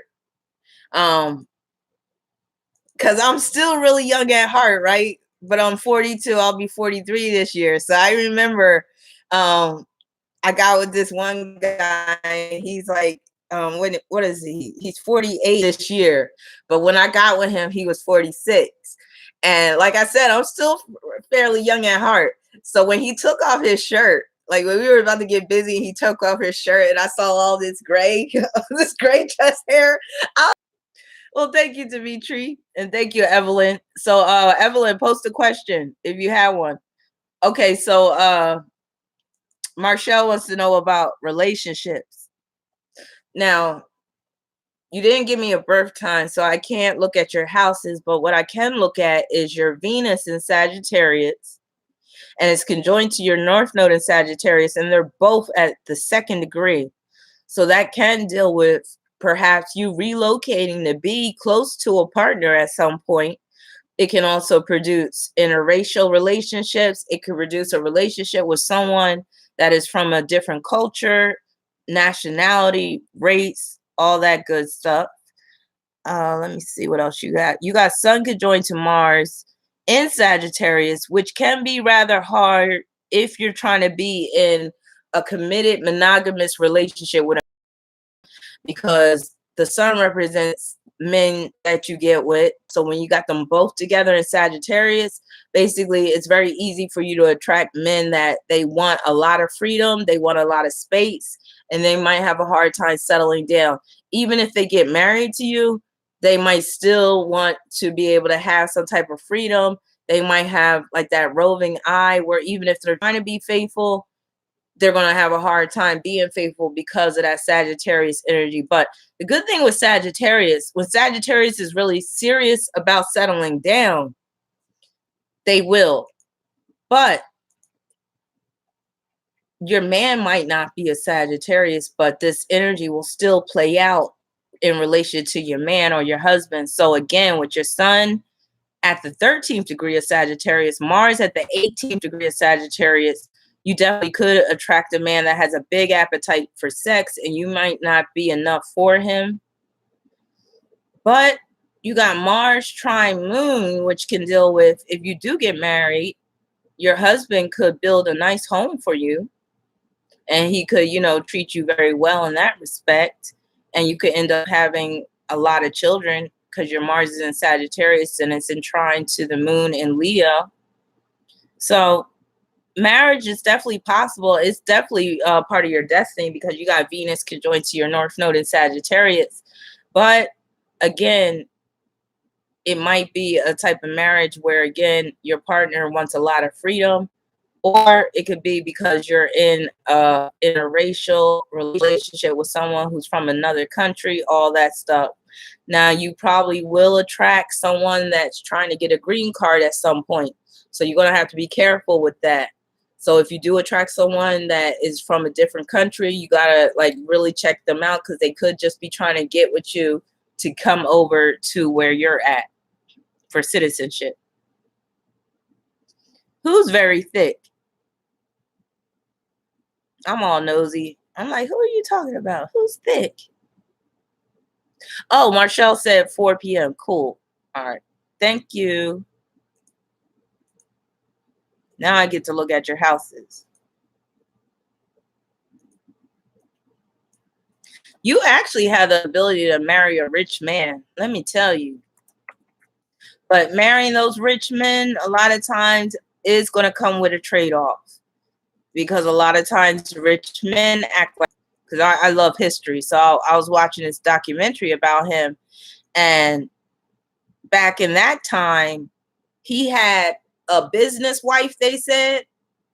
But then he also had a mistress wife. So he had 2 wives. One was for business, and she was the one who would have all his children that would be the heir. And then he had another wife that was like his mistress, the one he was really in love with. And then mistresses and concubines on top of that. So when you're dealing with signs like Leo, and your moon is in Leo, and you got your moon in square to Pluto, And then you got the Sagittarius energy. The sun in Sagittarius could represent the type of man you get with. Well, this could be a man that he makes a lot of money, but at the same time, he expects to have certain conveniences that match that money. And that could be, you know, he has a woman on the side. Marshall said, that's funny because I was talking to someone from Nigeria and I had to cut it off fast. Was he starting to hint around like he wanted a green card? I'm glad you cut it off fast. Calculator said, what's the worst South Node a person can have? There's a few that could be really bad. South Node in Gemini, South Node in Scorpio. Those two alone can be very hard. But yeah, I'm glad you cut that sucker off in Nigeria. So you got to be willing to do that with these that are trying to rush things. That's another thing. If you find that's a song. Also, if they're not being upfront with you, like about everything, open and honest, if you're left questioning, and if you have all these questions, it's another red flag. Just let them go. Good night, Lucky. I gotta get ready and go too because I gotta do this class. I'm kind of hoping my student cancels because I'm getting tired. That's terrible though. So Evelyn, did you have a question? Let me see if you had a question. Oh, here you go. But I also got to do Marcus too. So let me not skip over Marcus. So Evelyn, I'm going to get to you after I talk to Marcus.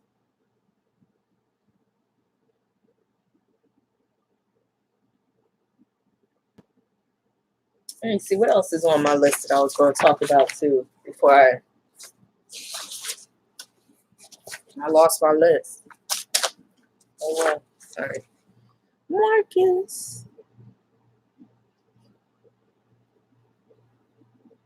I'm going to have to go back and look at the chat because some of y'all convos seem juicy. All right, August 2nd, 1995.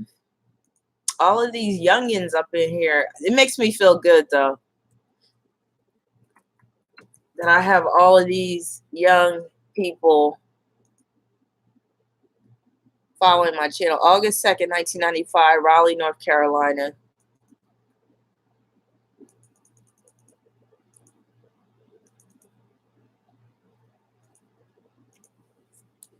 My mother lives close to Raleigh.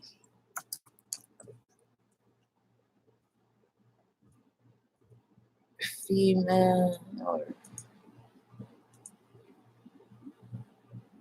Okay. When will I be in a relationship and what will he be personality-wise? The when part, that's going to be tricky. I'm going to consult the cards on that one because when we're talking about timing for a chart, that could take some time trying to figure out, okay, when that's going to happen. Like you could see timing of stuff in a chart, but like for instance, if Mars is going to be in trine with your Venus soon, that can deal with you being in a new relationship, but not necessarily.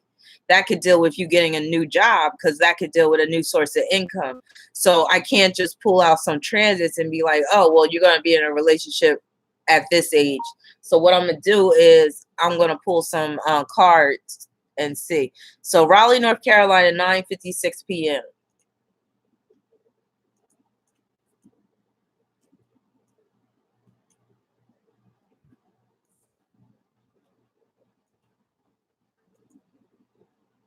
Okay.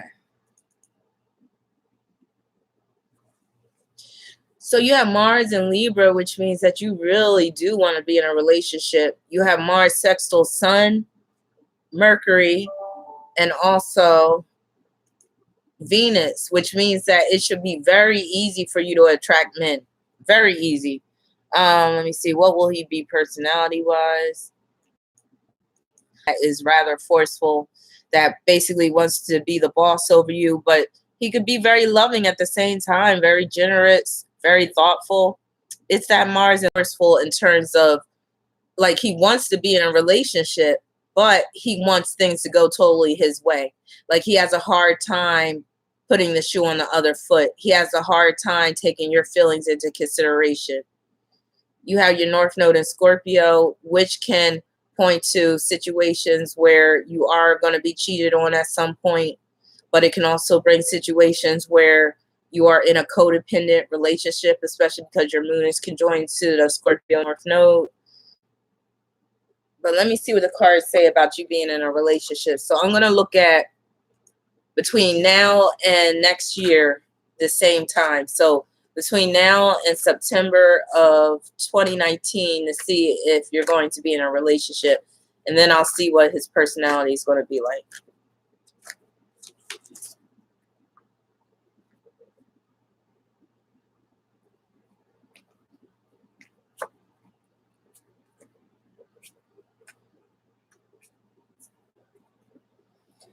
Okay, I don't see you being in a relationship next year. So between now and next year, I don't see it happening.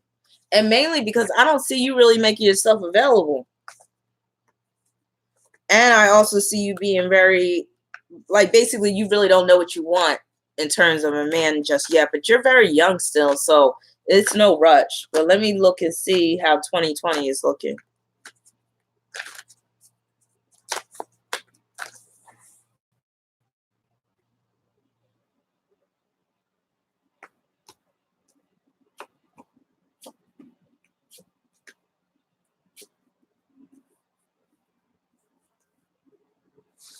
Interesting thing is, come 2020, it looks like you could have two guys that you're going to be interested in. So it looks like a lot can change between 2019 and 2020, where 2018, 2019, it's like you're not dealing with anybody. And then bam, 2020 hits and you got two guys that are vying for your attention, but you don't know which one you really want to be with. Now, let me go back to your chart again and see where that's coming from.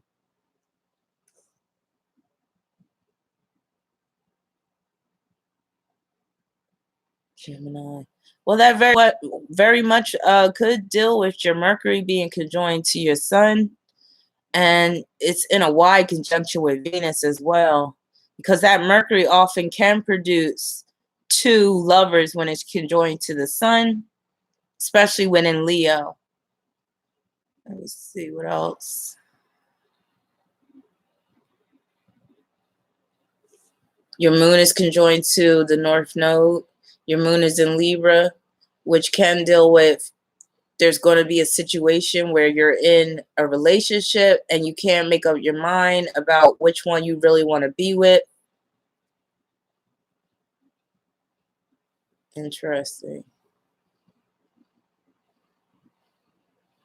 But yeah, you have this thing where it's easy for you to get stuck in a rut.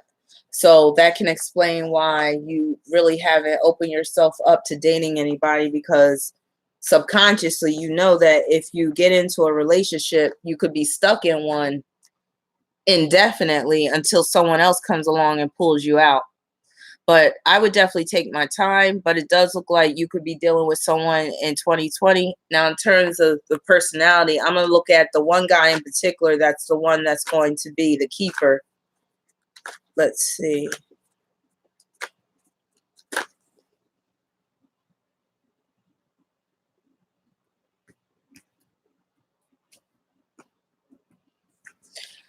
His personality is going to be very, this is the Four of Pentacles. So he's going to be, damn, he might be working with some Taurus energy, even though this is a Capricorn card. This card is a card of possession. So he could be very possessive. He could be protective over you even, but he could also be very materialistic, very focused on money and his job and all that stuff. He might actually be a Capricorn. Let me see where your Capricorn energy is. It's in your 11th. And then you got Chiron, Trine, Neptune, and Uranus in Capricorn, and Chiron is in your 7th. So he very well could be a Capricorn. And if he's a Capricorn, it would make sense why you're dealing with two guys, because Capricorns will give you plenty of space where you are going to be like, damn, I need another friend because I barely get this guy. So yeah. So don't be surprised if you end up having two love interests in the same year. All right, and then I gotta do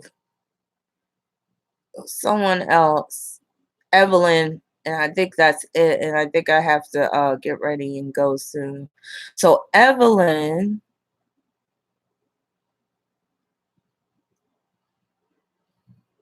let me scroll up. So Evelyn said, I don't know my birth time, 10/3/82 from New York City. Should I stay single? I love that question.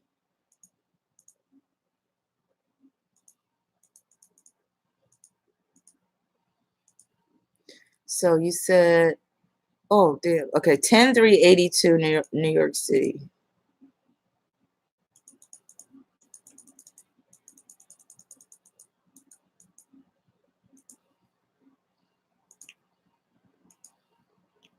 I'm going to pull a card, too, and see what the cards say. Because I love looking at things from tarot's perspective, along with the chart. Oops. Evelyn.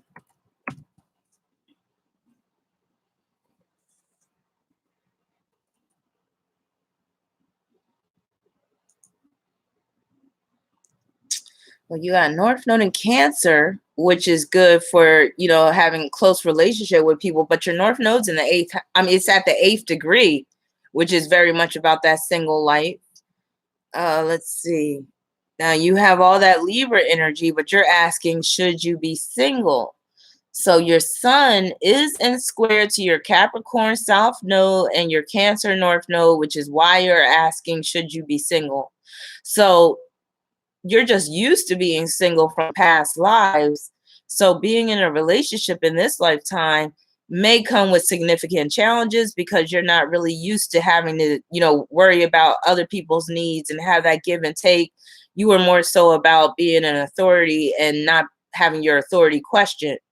But being in a relationship, of course, it's more so you have to be cooperative and all that stuff, which can be challenging for you.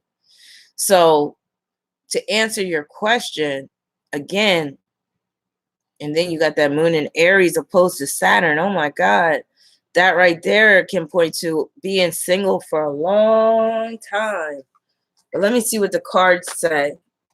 Should you be single? I'm going to do 4 cards.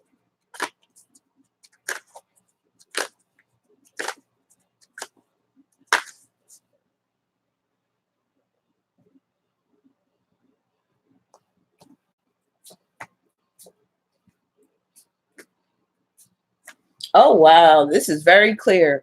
So the first card is the 3 of Swords. That's a card of heartbreak. That's a card where commitment is lacking, or where you feel like you really don't want to be in a commitment. The challenge is the Lovers. This is you feeling like basically questioning, should I be single? Because the Lovers card deals with being in a relationship. It deals with dealing with someone else. So just like I said, your South Node's in Capricorn, which means that in past lives, you weren't really used to being all relationship oriented. So this Lovers card makes a lot of sense since it's in the challenge position. Here's your advice. Knight of Swords. This is very clear. This is a yes. You should remain single as long as it takes. As long as you feel like it's necessary. Yes, remain single. And here's the outcome, 5 of Pentacles. So this could deal with basically maybe there's somebody in your life that's trying to get with you or trying to rekindle the romance. And maybe you're telling them at this point to kick rocks. But this can also be at this point, you might start to feel lonely at times. But again, don't let that try to keep you from exercising self-preservation if you feel like you're not ready to trust someone again. So you definitely need to really get comfortable with being able to trust people, because I'm seeing that being a big problem. Just being able to trust and being comfortable again with that whole give and take and reciprocation and all that. You're not really used to that. But ultimately, I do feel like it's going to be necessary that you do develop a close relationship with someone. It doesn't necessarily have to be marriage, but it can be a close relationship. Oh, Cherry. But yeah, so let me know what you think, Evelyn. And let me see one more thing. And you're a 3, and 3s are very much about their freedom, because 3 is like Sagittarius. Your Mars is in Sagittarius, which reinforces that. So yeah, so be single for now, but don't bank on being single for the rest of your life. I'll say that, because that North Node in Cancer is going to kick in some way, shape, or form. But it doesn't necessarily mean that you have to become a wife and a mother and all that.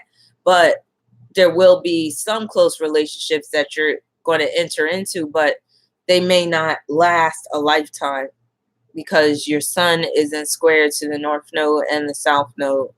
So that can be what takes away from the longevity. So, 9-15. Well, 15 is a very fortunate number. It's a very relationship-oriented number. It's very much about benefits through your relationship. So you could get in some very advantageous relationships where you have big come ups, or like, for instance, you could get with someone and they buy you a bunch of jewelry, or you could get with a partner and they buy you flowers all the time. The problem with 15 though is you attract manipulative people if you're not manipulative yourself. So let's say that you're not the manipulative type. Oh, thank you, Evelyn. Let's say if you're not the manipulative type, you run the risk of getting with the type that can be very manipulative. And I'm even talking about the kind of people that could put spells on you.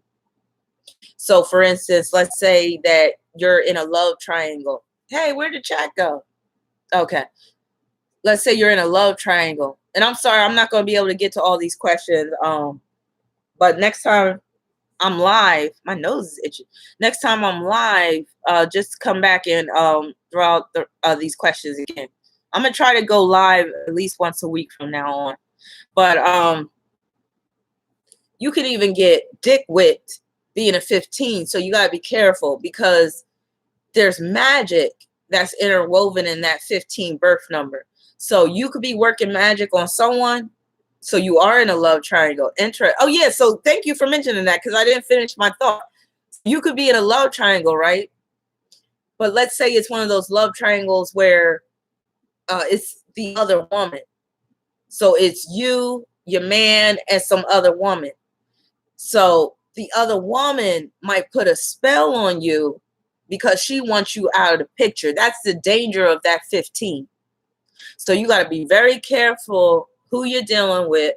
If you end up getting with a man and you know he has somebody or whatever like that, and if you're fine with it, you just got to make sure either she doesn't know or that she does know and she's cool with it, because you don't want to get caught up in some type of situation where somebody puts a spell on you. And trust and believe, a lot of people are getting into spell work nowadays. So don't think it's far-fetched that somebody won't put a spell on you. So you're with a Taurus. I told him she put voodoo on us. Do you see what I'm saying? That's what I'm saying. That is what I'm saying about how the 15 is. Exactly. And if you feel that way, she probably did do that. So yeah, I would say with a 15, I would say practice magic yourself, because especially you would be good at money magic, but also love spells. But also you need to always carry around some type of spiritual protection. Thank you, Gina. Now, I'm sorry, but I got to go because I got a class to teach. Like I said, my student, he works overnight. So this was more of a convenient time for him. So it's an astrology class that I teach. So if anybody's interested in learning astrology, you could sign up for my classes. Here's my website for more information. And if you would like a reading, you can order one from my website as well. I also offer free numerology readings. So if anybody had any questions about their birth number or life path number, just fill out the free numerology report on my homepage. And I think I got everybody with the super chat. But if I happen to miss you and you made a super chat donation, here's my email, and just email me. But you can't lie, because I have good visual memory, so I'm going to remember the names that I saw or whatever. And I can always go back. So don't think that, you're going to get a reading out of me and you didn't do the super chat. So this is for people that donated via super chat. Wait a minute, who's this? Wait a minute, who? Earth Angel, here you go. Oh, thank you, Christina. That's my girl. Hey, Christina. Well, Christina, since I gotta go, you can send me your question if you have one to my email address. And you got my email. But let me just thank you so much. Christina donated, or Earth Angel 369, she donated $24.99. Thank you. That was very generous of you. But thank you for everyone who donated for the super chat. But hi, no. How do I get rid of this? Oh, I gotta get better with this because now I can't paste my email. All right. I guess I click. Okay, there it is. Okay, here's my email address in case I missed somebody with the super chat. So just email me with your question and then I'll respond.